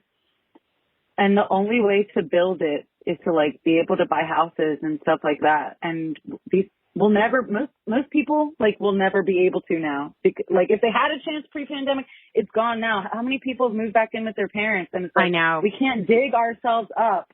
So let's have a little palate cleanser. Okay. Nancy Pelosi, a quote from, I heard it on NPR 1A. So she said, on January 6, 2007, the Senate and House passed the minimum wage 100 hours after the president was sworn in. The minimum wage hadn't increased in 11 years before that. I know I said it already, but I just want to drive home how long it's been. Yeah. If we don't keep chipping away at it, it's never going to get better. So Republicans are trying to get us to settle on 11 an hour. That is not going to be good enough. No. They're going to try to keep it in and get everyone on board with 11. But if not, they're taking it out in the Senate. It got through the House with $15 minimum wage, and another budget package or a standalone bill is the only other option, but they both will require 60 votes, which is a filibuster, and not 51, a simple majority. Mm-hmm. They will have to get it done by March 14th when the other pandemic relief is going to expire, and we shall get our 1,400 stimulus checks shortly thereafter. Yeah, I mean, so that is basically why the minimum wage has been taken out of that bill, because the other thing about getting this bill through in a timely manner is that everybody who's been getting the extension benefits for unemployment, which is many, many people, will once again not have any benefits. We are coming up on the 1-year anniversary of the sort of tsunami of unemployment that began in March of last year. And we're talking millions and millions of people who still don't have a job, myself included. There are 4 unemployed people for every 1 available job. So people aren't getting jobs, right? I mean, there's just not enough. And what happened in December is, God, I can't believe Trump was once our president. Can I just say that? It's such a shame. He refused to sign the CARES Act, which, among other things, extended unemployment. And so it expired one day before he signed it. And it messed up every computer system because all the unemployment computer systems in the U.S. are trash and from the 80s. And all over the country, people like myself have seen a lapse in benefits. I'm still theoretically supposed to be receiving money. I haven't in 2 months. And trust me, I'm just one of millions of people who are in the same boat. And it's really scary and frustrating. I'm lucky because Justin has a job. I have a really high limit on my Amex, but I'm scared, of what's going to happen next. So I understand why the minimum wage was taken out of whatever this update to the CARES Act is going to be, but I don't want people to forget about it because it has to happen. It needs its own. It needs its own. I agree. The median net worth of Congress is $1 million. So it's all these people. And then just to shame the two Democratic senators who voted against it, Kurt Schrader of Oregon, hiss, boo, and Jared Golden of Maine. The bill passed in the House 219 to 212. Jesus. Makes me so Remember angry. them if you live in Oregon and Maine. Yes, remember that. This is not a joke. We are a year into this, and even the most prepared, responsible person is running out of savings. You know what I mean? And the majority of the jobs that are going to pop up as the recovery begins are going to be minimum wage. Plenty of people who never thought they had to worry about the minimum wage before are going to be having jobs that are pay a minimum wage. So everyone's got some skin in the game here. Support increasing the minimum wage. tell everyone you know. When you hear people starting to talk about how the robots are going to take our jobs and the touch screens at McDonald's are proof, please debunk that. Mm-hmm. We have to. The future of our country and of so many people depends on it. Thank you for having me. Thanks again for talking to me about this, Gabriela. And by the way, it is Georgia where the minimum wage is $5.15 an hour, which if you work 40 hours in a week is a little bit more than $200 a week before taxes. We're talking like $800 a month. How is someone expected to live off of that? I hope all of you will not only feel ready to debunk misinformation about the minimum wage that you encounter across social media and IRL, like when someone shows you that photo of the touch screen at McDonald's as proof, but you'll also feel motivated to reach out to your senator and representative to tell them that raising the minimum wage is important to you. I understand why it was dropped from the pandemic relief bill. It needed to be because everybody's going to lose their benefits in another week if it isn't signed. But it needs to be brought back into the legislative agenda. It's not hyperbole to say that raising the minimum wage is a human rights issue. So let's make it happen. Also, we talked about unemployment in our convo, and I might do a special segment about it in the coming weeks. But in the meantime, I recommend checking out the most recent episode of Last Week Tonight with John Oliver. I'm a mega fan, to hear more about how our unemployment system became so broken. It will, like a lot of stuff we talk about around here, make you really angry. I can't believe this, but this is the last part of my conversation with Tia and Rebecca of Old Flame Mending. You know, I've mentioned this before, but when I'm editing an interview, I'll often feel as if I've been talking to someone for days and days, even though it's just me and my laptop and occasionally Brenda. So it feels like I've been hanging out with Tia and Rebecca for like weeks now. It's going to be so strange to not hear them in the coming days. It's kind of sad, right? I'm just so grateful that they took the time to talk with me. It was almost 4 hours of recording, which is a pretty major commitment. I'm so lucky that amazing people like them want to take that time to talk to me. So let's get into that last part of the conversation.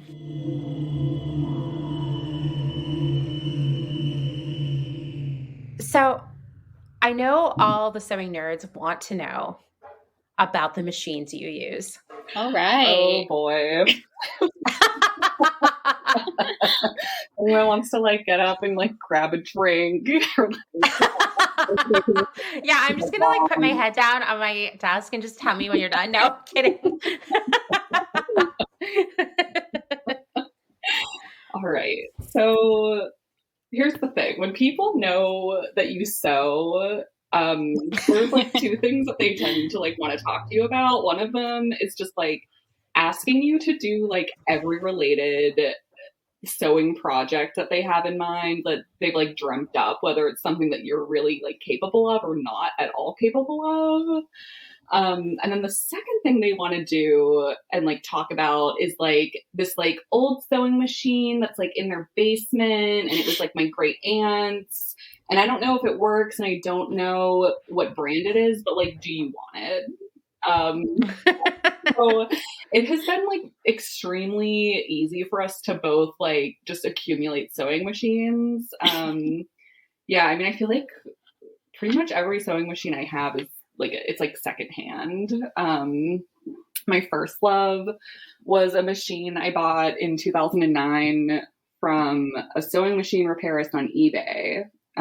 It's a Singer 401A Slant-O-Matic, and they were manufactured in the 50s, and they were sold from 1957 to 1961. And when I was like kind of thinking about the sewing machines that I have and like doing a little bit of research for this podcast, I learned that it's a collectible sewing machine. Wow. I had no idea. Like, I just kind of like did a quick Google search when I was like looking for a sewing machine when I was younger, and it just kind of came up, and I was like, okay.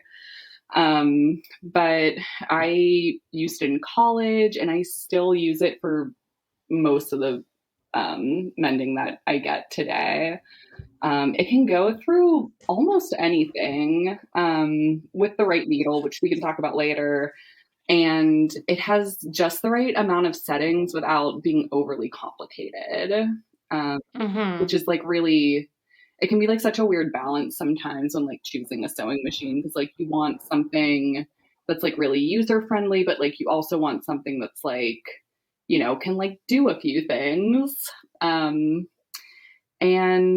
I also love that it has almost all iron and metal parts. A lot of newer sewing machines are made of plastic, which not only makes them lighter, but like less sturdy. It also makes them more prone to breaking. So like that's not good and not fun, especially when it's, you know, like if you're buying a sewing machine, you don't have a ton of experience. It can be like really frustrating when the machine's parts are breaking. Yeah, that's terrible. Yeah. So I like always tell people to buy a vintage Singer from the 50s to the 70s, because they're going to be user friendly, they're going to be sturdy, and they're going to be easy to find parts for. So I would also recommend buying a machine from someone who services sewing machines. So it's like just ready to go out of the box, because this will save so much frustration. Like, like even if like the tension's off or it's like not oiled, you know, you don't want to have to like go take it to like a service person and get it figured out, or like spend like hours just like messing with settings trying to figure out what's going wrong. I actually recently came across another Singer 401A. It's like almost exactly the same as the one that I had at a thrift store. And I couldn't believe my eyes. I was like so giddy from the thrill of finding one, and it was only $10. So I didn't think twice before buying it. And it like definitely, you know, wasn't as in good condition as like my original Singer 401A was. It like needs oiled, and it just like doesn't run as well, but I'm trying to like get that all worked out, because it is nice having one at my studio and then one at my house. So yeah, it's like a really special find. If you like ever find a Singer 401A, like I really recommend getting it, because it's just like, I just think it's like so special. It does seem like too, eBay can be a really good resource for finding a sewing machine. Yeah. There's just so many on there. Like people are just making their living like finding them and fixing them up, I swear. Yeah, that's kind of my dream one day. Local pickup only, have to drive to meet me, but I would love like to get into the machine dealing world. That's pretty cool. I feel like this is just based on when I was shopping for a sewing machine a few months ago, that it's a male dominated market. So I'd love to see you get in there and, you know, change it. Step aside, boys.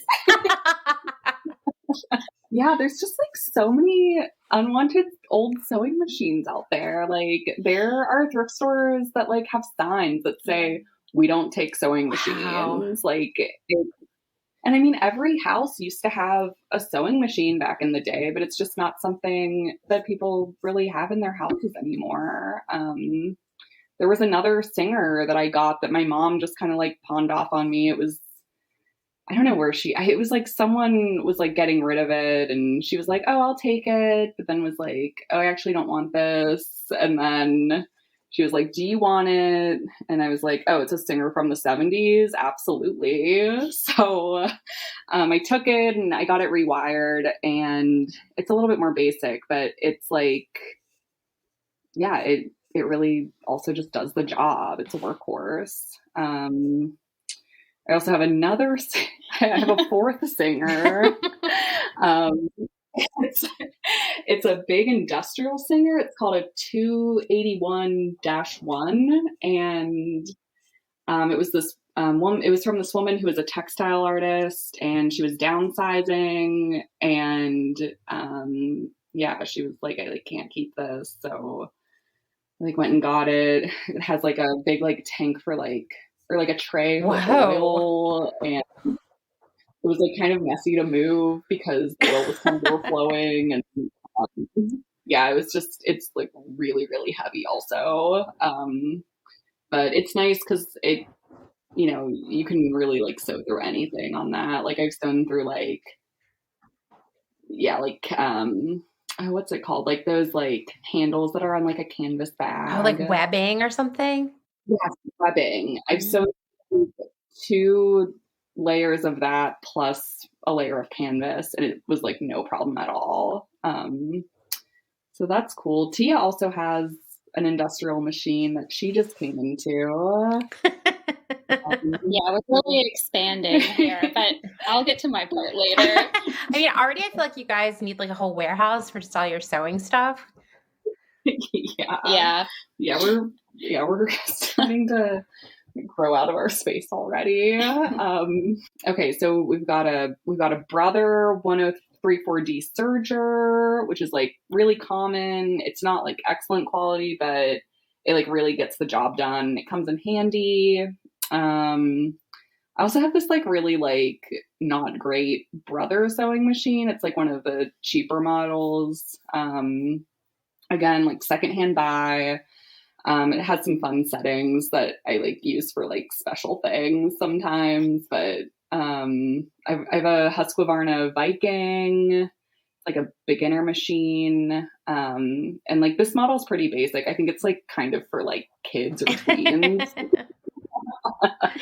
But I don't know. It's like we're just like so dorky when it comes to like sewing machines. Like we just like, kind of want to like experience all of them. So I was like, oh, like I've like never tried this Viking before. Like I would love to just like get my hands on it. And like there are a lot of sewists who are just like diehard Husqvarna Viking fans, and I can really just see why, because it's a really simple Scandinavian design and it's like super user friendly and it's intentionally designed and there's like little compartments for everything. So I think like if people are looking for a machine and they really love minimalism and like Scandinavian design, it's like a really good option. Oh, and then I have one machine that I have never sewn with, but it's like just so pretty. It's a pink Atlas machine, which is like it's a now defunct brand, but it's from I think the early 50s. The wiring is insane, so I've like never even plugged it in. But it's just like this like beautiful dusty millennial pink, and it's just so elegantly shaped. I just love looking at it. Mm-hmm. So yeah, those are my all 7. Oh my gosh. Okay, what about you, Tia? What do you have, like 13?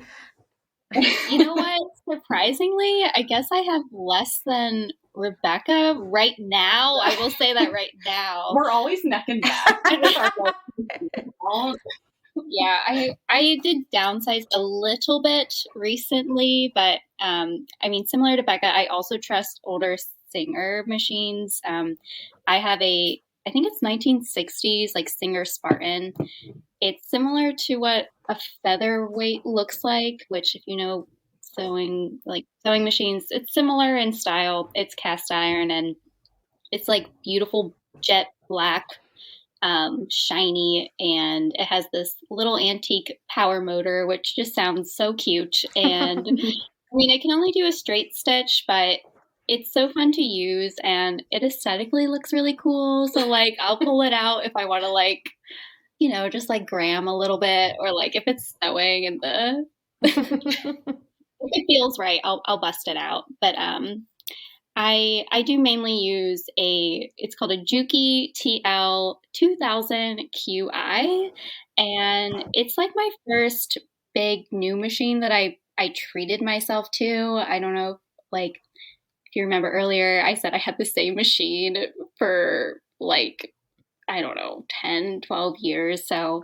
I was willing to invest in a machine that I knew would, you know, last me just as long, if not longer. Mm-hmm. And this machine is so nice. It sews through cotton and denim like butter. It's not too loud. It's so smooth and it's nice and heavy too. So I know it's not going to like tip over when I'm working on my denim or really anything like large. So it's really a reliable machine. I highly suggest Juki if you're able to throw down a little bit more money on on your everyday machine. I have a couple basic Singers that I don't like to admit this, but I did buy that Singer heavy duty machine. It's gray. You've probably seen it like everywhere. They were on sale, I think, like in the last year for like $100 or $150. Those, yes. And I really didn't want to do it. I was like talking to so many people on Craigslist about these machines, but like no one was getting back to me in time, and I'm so impatient that I was like, I need a machine. I need it now. I'm going to get it. So I'm not proud of them, but I will say that it's very reliable. If I need to do a zigzag stitch, I use that, and it's not flashy. I don't bring it to the studio. So it's kind of just like my home machine when I want to just, get something done. My aunt also gave me like another older Singer embroidery machine that does like 80 stitches that I'll probably never use. But it's there. And I guess my big one that I recently purchased it's a Conso 207.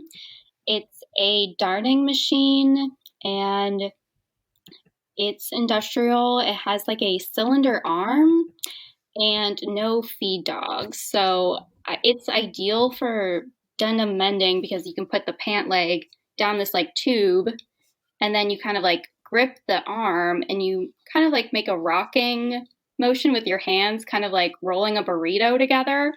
And it's just like a free motion mend, and it's really fun to use. It's kind of scary right now. I'm like getting used to it, but it's going to be a great machine for us. And I recently had my dad help me like build an extender piece for it, which these machines they're hard to find. So these extension pieces cost like $500 on eBay. Oh my.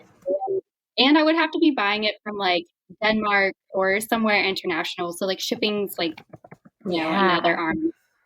So thankfully my dad is also pretty crafty and handy. So he kind of like whittled one out of wood. And wow.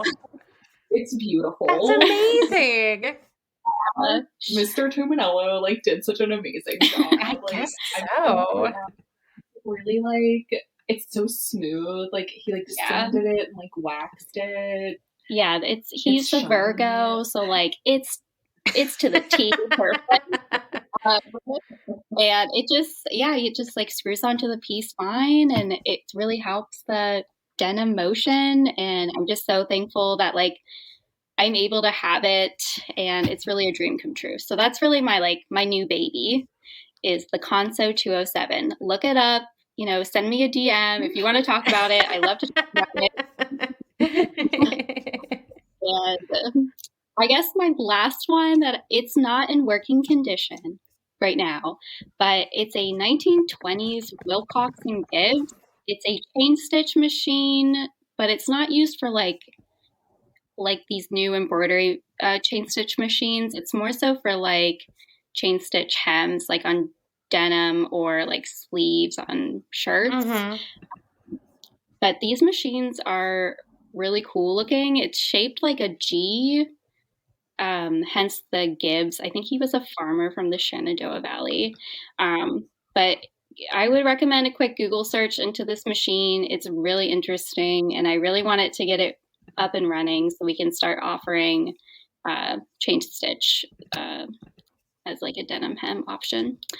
So I guess all in all, I only have 6 machines, and it's not a competition, but we have 3 at the studio. So it's not too bad, but. Well, what are your favorite things you've worked on? Well, I mean, I do like working on these like stuffed animals. I think it's your calling. I could see you're going to like open a stuffed animal hospital. You know, I weirdly thought about that. It's like I thought about making dolls. Like I was like that weirdo that wanted to make dolls at a point, like plush animals. Like when those ugly dolls came out in like 2010 or something, like I was really all about it. And I would go to Joann's because they had so much fleece, and I would buy the remnants and like, oh, I'm being resourceful. I'm using the remnants and I'm making this like plush doll. Like I'm in college. Wait, what is an ugly doll? I'm like not aware of It's this. a brand of like plush dolls. You may have seen them at like Hot Topic, but they look quote unquote ugly because like their eyes big, or maybe they have like a scar, or they're kind of like monster dolls. Okay. Yeah, that's a good way to describe it. Kind of like an Invader Zim aesthetic. It's very similar to Invader Zim. Yeah. Okay. It's I like the idea of a plush doll. I would say I'm not into that brand. Like that was never my thing. I wanted to be like cool and cute about it. So there is like a weird part of me still that like when someone gives us like a plush animal or like a 3D figure doll thing, I get like kind of excited to work on it and like restuff it and like give it little life back. I think that's, yeah, I don't mind doing that. I think it's kind of fun. I do really enjoy like getting quilts, and some of these like heirloom projects are just so touching, and it kind of like, you know, it warms my like cold heart. So working on those, just like, yeah, it brings me back down to like why I'm here in the first place and why I started the business. And I really like to work on heirloom pieces. But really like denim repair, I think will always be my favorite thing to work on because it's challenging and encourages me to like be a better mender and textile artist. I just like learning more about it. I like learning about denim. I like, you know, I weirdly reached out to a lot of people on Instagram when I bought the Conso 207 because I had some issues with it. And I really find like, I just really like the denim community. And yeah, every time we get to work on denim, I just find it as like, how can I do better than last time? And how can I like learn from that? I really love working on a piece that has a story behind it. And like people just tell us stories all the time about the pieces they bring to us. I think I mentioned that before. And I think that just speaks to the importance of only buying pieces that are special to you and things that you're going to want to keep around and like, yeah, pay to get mended. Maybe like a good rule of thumb when you're buying something new is to be like, if this got a hole in it, what would I do? And if the answer is like throw it away, then you probably shouldn't buy it. Yeah. I mean, valid point. You know, imagine thinking about things that way, you know? I feel like we're nowhere near there as a society, but like maybe someday.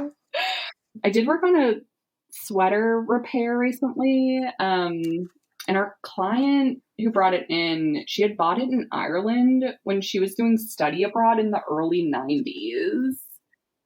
Like wow. She still wears it 30 years later, and like it had a lot of holes in it. I think I ended up spending like close to like, I don't know, like 4 or 5 hours on it. And when she brought it in, she was like getting like really nostalgic about her time in Ireland. Aww. Which was just like so touching. Like she had just like, I don't know, you could just see it in her eyes. Like she was just like remembering all these things about being in Ireland and being young and experiencing new things and like meeting new people and just these like zany little adventures she went on and how she ended up with this sweater. And I just think it really speaks to how clothing and textiles are just a really powerful part of the human experience. And that's something that's constantly reinforced to us, I think, in our business. Like, how many times has someone come and been like, this is like something that's really special to me, like, please take care of it. And then we like give it back to them and they're like really excited that this thing is able to like keep going. Yeah. I mean, it's amazing, you know? I think that also just by offering these services to people, you open their eyes to the idea that we can hold on to things and that they can have a longer life than we would imagine. Like, once again, it just goes back to that idea of we need to separate ourselves from this idea that so many things are disposable. Yeah. Yeah. Totally. We want people to know and remember that clothing is not disposable. Like, it's a lie and it's dangerous. It's a dangerous mindset to have when shopping. Like, I guarantee, like, everyone has something that they value in their closet. Like, they know that it's not disposable, and yet we shop like as if the other garments are or something. And I don't know. I would like to rethink what's possible out of designers as well, and just like push for more upcycling and creative reuse brands. Take a chance, start a business, like just do it. I don't know who started the stigma around like shopping at secondhand boutiques or thrift stores, but it just needs to stop. Like, Yeah. I know. I mean, honestly, I wouldn't be surprised if like in a couple years, some like investigative reporter comes out with a story where they're like, you know, the biggest retail companies in America were paying for a secret underground whisper campaign to stigmatize secondhand clothing, because I swear it's like everything else that I uncovered working on Clotheshorse, it turns out it was part of a scheme, you know, to like get people to buy more stuff. So like, I wouldn't be surprised. Yeah. 100%. come on, Gen Z, like save us. Please. Because I do think that like one thing everyone I talk to has in common is that when we were kids, only like poor people shopped at like the thrift store. Like that's how there was such a stigma attached to it. And I think we've worked really hard to undo that. But there are still plenty of people who think it's disgusting to buy used clothing, which I don't. It's like, have you ever heard of a washing machine? People also like doubt themselves. Like, I wear mainly secondhand thrifted items, and people are like, oh, you're so good at thrifting, like I could never find these things. And I'm like, you probably could. I mean, if you know like what brands you like or what fabric content you like it's there. And I think that just speaks to though that like people, I don't know, it's like, I feel like, I don't know, it's like when you walk into a Target, like, you know that like whatever you grab off the rack is going to be like a socially acceptable thing to wear or something. Just like fear of like embarrassment or something. If you like, yeah, it's like people just like doubting themselves that like the choices that they would make for themselves when it's like more random, like isn't going to be like a good choice or something. Yeah, no, I think you're onto something there, because there's so much like fear attached to dressing for so many people that there's, I mean, and to be fair, I don't know about you, but I was made fun of relentlessly for my clothes from like 7th grade on. And, you know, I guess I've developed thick skin about it over time. I mean, I'll still go somewhere sometimes. I'm like an adult, you know what I mean? And there's always some dude who's like, hey, it's not Halloween. Like, what? Oh my God. It's like every time I go back to my hometown, it's like, I don't know, it's like sometimes I'll just get these weird like look up and downs or something. Oh, and like, totally. I'm not really dressed like super flashy or crazy, but I'm just like, oh, it's because like I'm not like wearing like the same thing that like a lot of other people are wearing. Like I'm just like weirdly like standing out in this way that might seem like a little bit intangible to the person who's like staring, but they're kind of just like, I know there's like something like amiss here and I can't quite put my finger on it or something. Definitely. And so for so many people, and I mean, I even hear this from friends of mine, like they've definitely had times where they're like, I feel so discouraged by the act of not dressing like everyone else that I give it up. And there are people who haven't even experienced that, but have witnessed it. And that is enough to make them afraid. And I guess I would just say, you know, I think they're also, if you're if you're not like us and a lot of our friends and sort of the community we exist within, you know, thrift shopping does seem really intimidating. Like, how could you ever possibly find things? And it must be luck of the draw. And yes, to a certain extent, it is sometimes. But I feel the same way about shopping for new stuff, because more often than not, if I'm like, oh, I need this specific thing, brand new, I cannot find it. You know, because like the focus of like what like places like Madewell, or I mean, really any mass market retailer, the scope of what they sell has become smaller and smaller over time, because everybody's just kind of selling the same thing. So if you don't like off the shoulder tops, well, then you're not getting a new shirt, you know? Right. Yeah, totally. Yeah, or like even just like certain colors. Yeah, for sure. That is so true too. I would like to see, my personal hopes and dreams, just to see a shift towards the way we shop, because clearly it's not a good path that we're on. It's not sustainable. So if you're able to take the time to thrift or take a chance at a secondhand store, I would say try it, especially if you just have that shopping bug.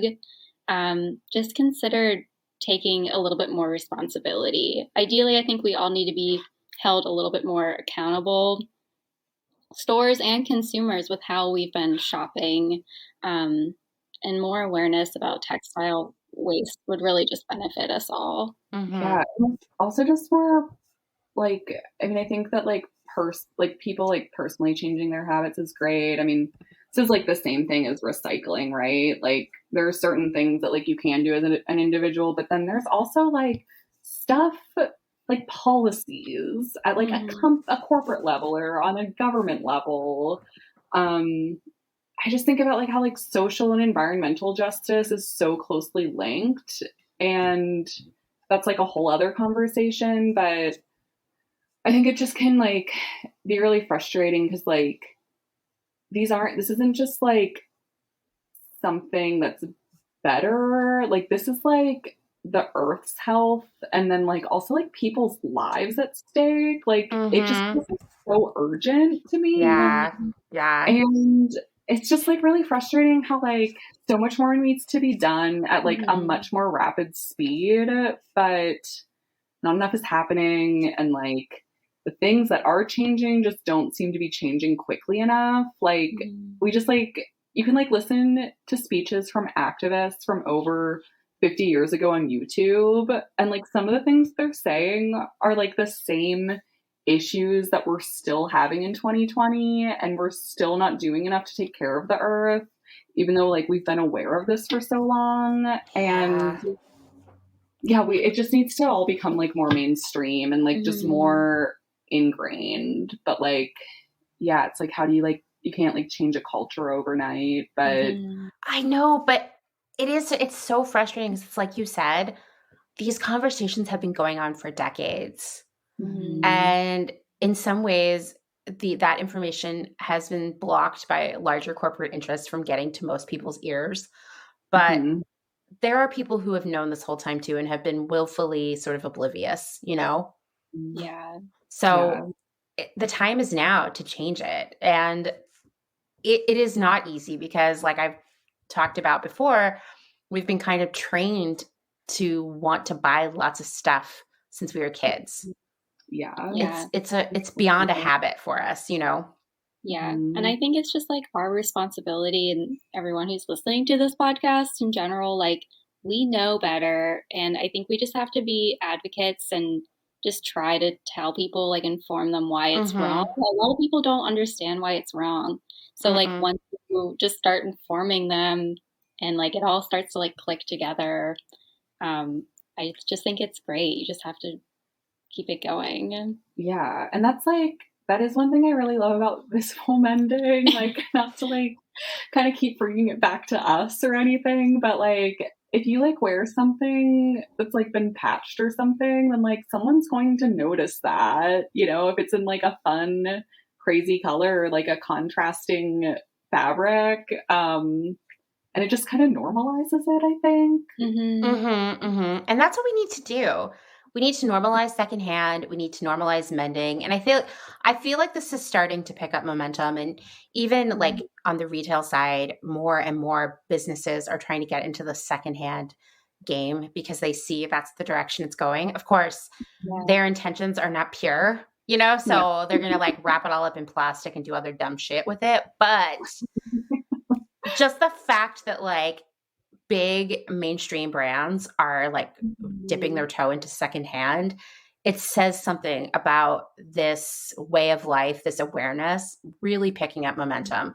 But you're right. Like you need to tell anyone who will listen. I think that's like what I would like to see in our business. Like I would like to keep like that conversation open, and I would like to be used for like educational purposes. I would like to keep inspiring other people who are interested in learning how to like maybe change their shopping habits or how to like get more involved in, I don't know, creative reuse. I think like we're here as a service for the clothes, but also as a service for the community. Yeah.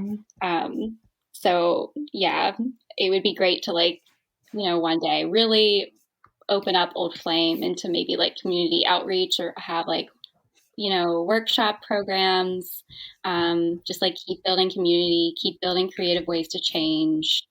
And, you know, who knows, maybe we'll grow into like a larger studio one day with windows. Yes. That would be nice. Yes. There's in our studio right now. It feels like a casino. Like you come in when the sun's out and then you leave when it's dark and you like don't know what time it is. That's the worst. But it's actually like, it's good when you have a lot of work to get done. You just like power through. But yeah, I would like to see Old Flame Mending. Like I would like to see us grow, and obviously we got to financially support ourselves, but you know, we're on the right track for now. You mentioned that you thought it would be cool to start, and I'm obsessed with this idea, so I want you to talk about it, an upcycled Halloween costume line, because talk about that, because don't get me started. Just talk about it. Well, so we know how the Halloween costume market is like, it is fast fashion. They just pump out those costumes. They're like the worst fabric. People donate them or throw them away like the next day. They're really expensive, and I feel so bad for parents whose like kids want that weird costume for like $4. And you know they're not going to want to wear it next year. So I really like making costumes. Obviously, I have like weird niches. So I really like the idea of maybe like starting an upcycled Halloween line, and like again using like thrifted upcycled materials to make costumes that people would be interested for, like for the Halloween season. And maybe it's not super costumey, maybe you can wear it other times of the year. I mean, I love that. Talk about eco anxiety again. I get so much of that around Halloween when I go to the store and I see just like go to a Target at Halloween and the aisles and aisles stuffed full of these horrible costumes. And I feel like I don't see as many of them at the thrift store as I used to. So I'm afraid they get thrown out. Oh God, they probably do. Yeah. They're made like, I saw something like a recent Halloween costume, and it was made of like very old kind of like dry styrofoam. So like it's not gonna last any if you try to sell it. Like these costumes are not being made to last. No. But I will say that, you know, one thing that these costumes always have in common is like they're really horrible fabric, especially like the weird faux suedes and velvets. And what has frightened me is in the last few years, I have seen that quality of fabric in fast fashion. Oh my God, that is such a good point. Like the faux suede, especially. Oh, that stuff like gives me the heebie-jeebies. I know. It's my least favorite. Oh my God, Tia, do you remember we had like just sort of like started becoming friends? We were at Whole Foods one day, and there's like a Goodwill right down the street from our Whole Foods that we were working at, and I remember it was like lunch break time for you, And like sometimes we would like take our lunch breaks together, and you were like, hey, I'm going on my lunch break. I can't hang today because I have to go to Goodwill and get my Halloween costume. And I was like, can you like even do that in 30 minutes? And you were like, oh, I can do it. And like put together this like, I think you were a lava lamp that year. I was a lava lamp, yeah. And you just like whipped it up like so wow, that is really impressive. So impressive. I was just like, damn, like that's amazing.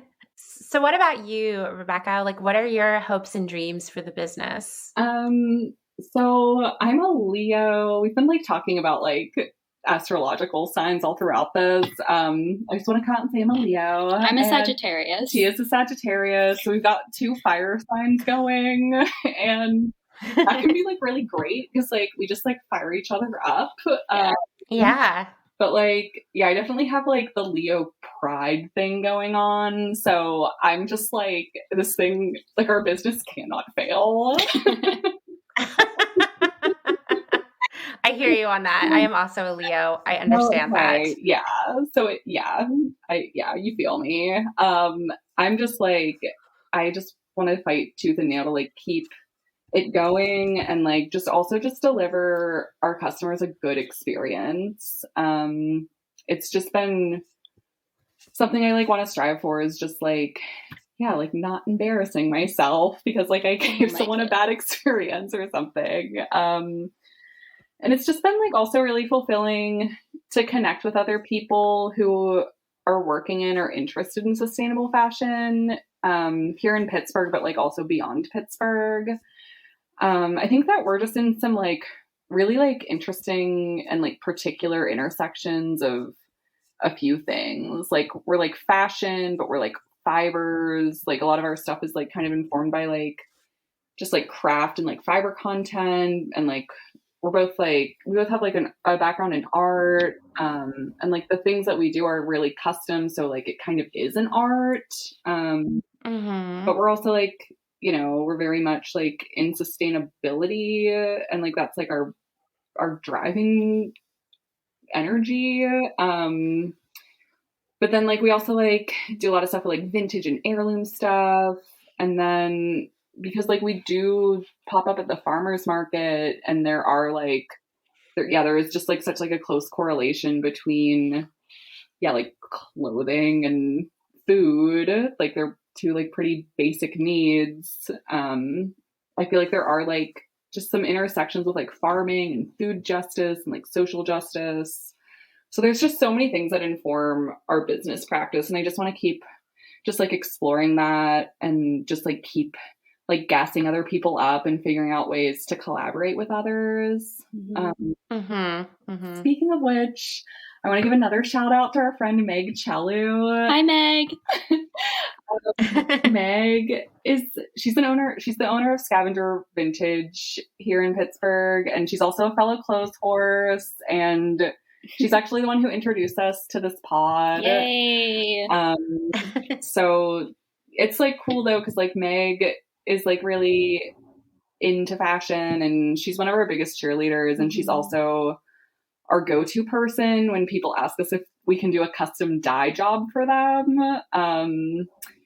And like dyeing fabric is something that Tia and I are both like fully capable of doing, but I'm also learning that I can't say yes to everything all the time. So it's just been like really cool having people with skills to call on for things that our customers need. And then just like making like connection with like other businesses and other people who are really talented to kind of just like help us keep our business going. I think my dream is to just like grow to the point where we can like have some people like working for us, maybe even some sort of like apprenticeship program, because I just really love like sharing knowledge. And I love learning. So I like dream about going to Italy someday, or like France or something, and just like, me too. Yeah. Like we should do I that. just want to like learn from like a really the best. Yeah, like I want to learn from like an experienced tailor who like really knows their stuff and like,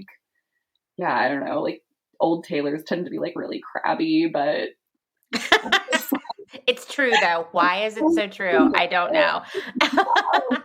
They can be so crabby and like so just like crotchety about like what they're like willing to do and like can put you in your place. But like I think like it would be like a really like good learning experience to learn from someone like that because they're like perfectionists.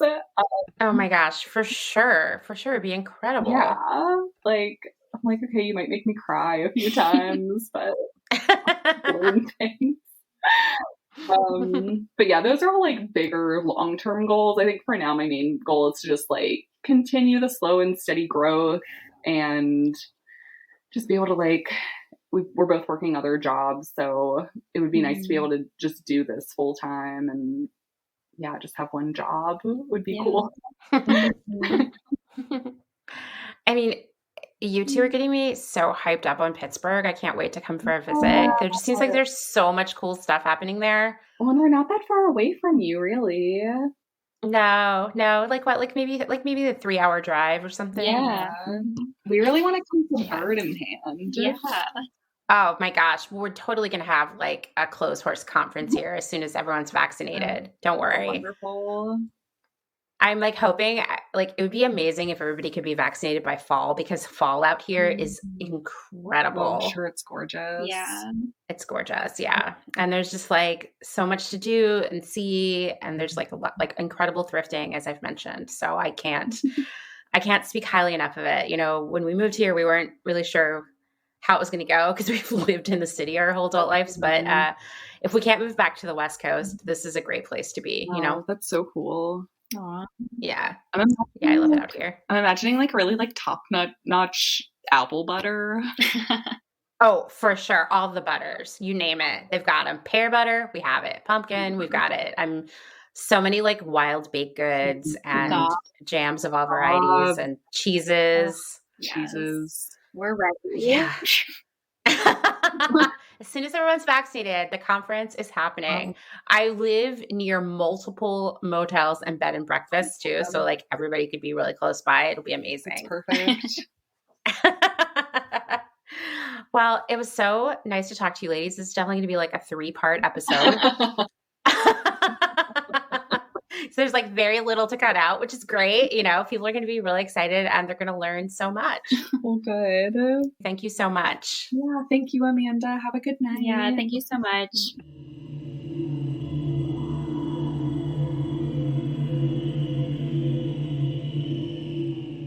Well, it feels like the end of an era now that this interview is finally finished. You can find Tia and Rebecca on Instagram at Old Flame Mending and at oldflamemending.com. And don't forget, you can also send your garments into them for repair. I did that. I'm so stoked on my dress. They made it better than it was brand new. And if you're lucky enough to live in Pittsburgh, you can see them IRL because farmers market season is beginning soon. Thank you again, Tia and Rebecca, for sharing your expertise with all of us. Now, everyone, go out and find yourself a 70s Singer sewing machine. Thanks for listening to another episode of Clotheshorse. If you like what you're hearing, rate and review on Apple Podcasts. You know, it like pushes us up some charts or recommendations or something. It games the algorithm and it means more people find Clotheshorse and start listening. And of course, tell your friends because that's like the best way, right? To spread anything. It's just to tell everyone you know.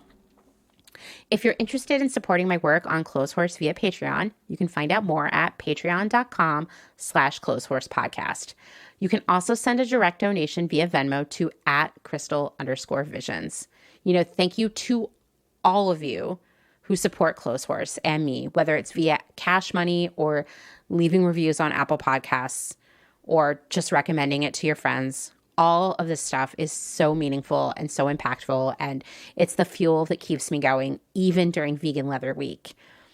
All of your support also just allows me to hopefully someday make Clotheshorse my real, actual paying job. You make my dream feel so much closer. So thank you. Thank you to all of you. Don't forget that you can find us on Instagram at Clotheshorse Podcast.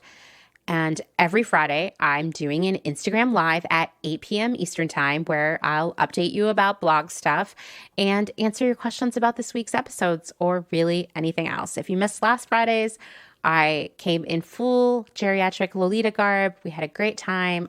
I don't even know what I'm going to wear this week. Like, how am I going to top that? I really need to think this one through. Anyway, be there or be square. We've been having a pretty good time, so you should check it out. Also, if you want to meet other Clotheshorse listeners, join the Clotheshorsing Around Facebook group. I'll share the link in the show notes. And of course, clotheshorse.world is live and real and just churning out some of the best content I've seen on the internet in a really long time. Remember, it's the first blog by the community, for the community, featuring, that's right, the community. Let's change what good style and a good life means for the rest of the world. We need your submissions to do that. You can send your idea to submissions@clotheshorse.world. It doesn't need to be a first draft. It doesn't even need to be like a long discourse about what you think you might want to do. Just a couple sentences about an idea you have is a good way to get the ball rolling. You can also check out the contribute page on the website. There are a bunch of easy breezy forms there for sending your submissions to us. We want your outfit repeats, your thrifty finds, your DIY projects, your life experiences, all of it. Share it with the rest of the community because everyone wants to see it. Well, we've now come to the point in every episode where I remind you of my other podcast, The Department, which I co-host with my friend Kim. We talk about trends. We've been really into the 2000s for most of this year so far. We're still going strong. Our most recent episode is about some of the magazines that really mobilized and defined the hipsters of the aughts, so go check it out. I'll share a link to that in the show notes as well. Thanks, as always, to Justin Travis White for our music and audio support. Bye.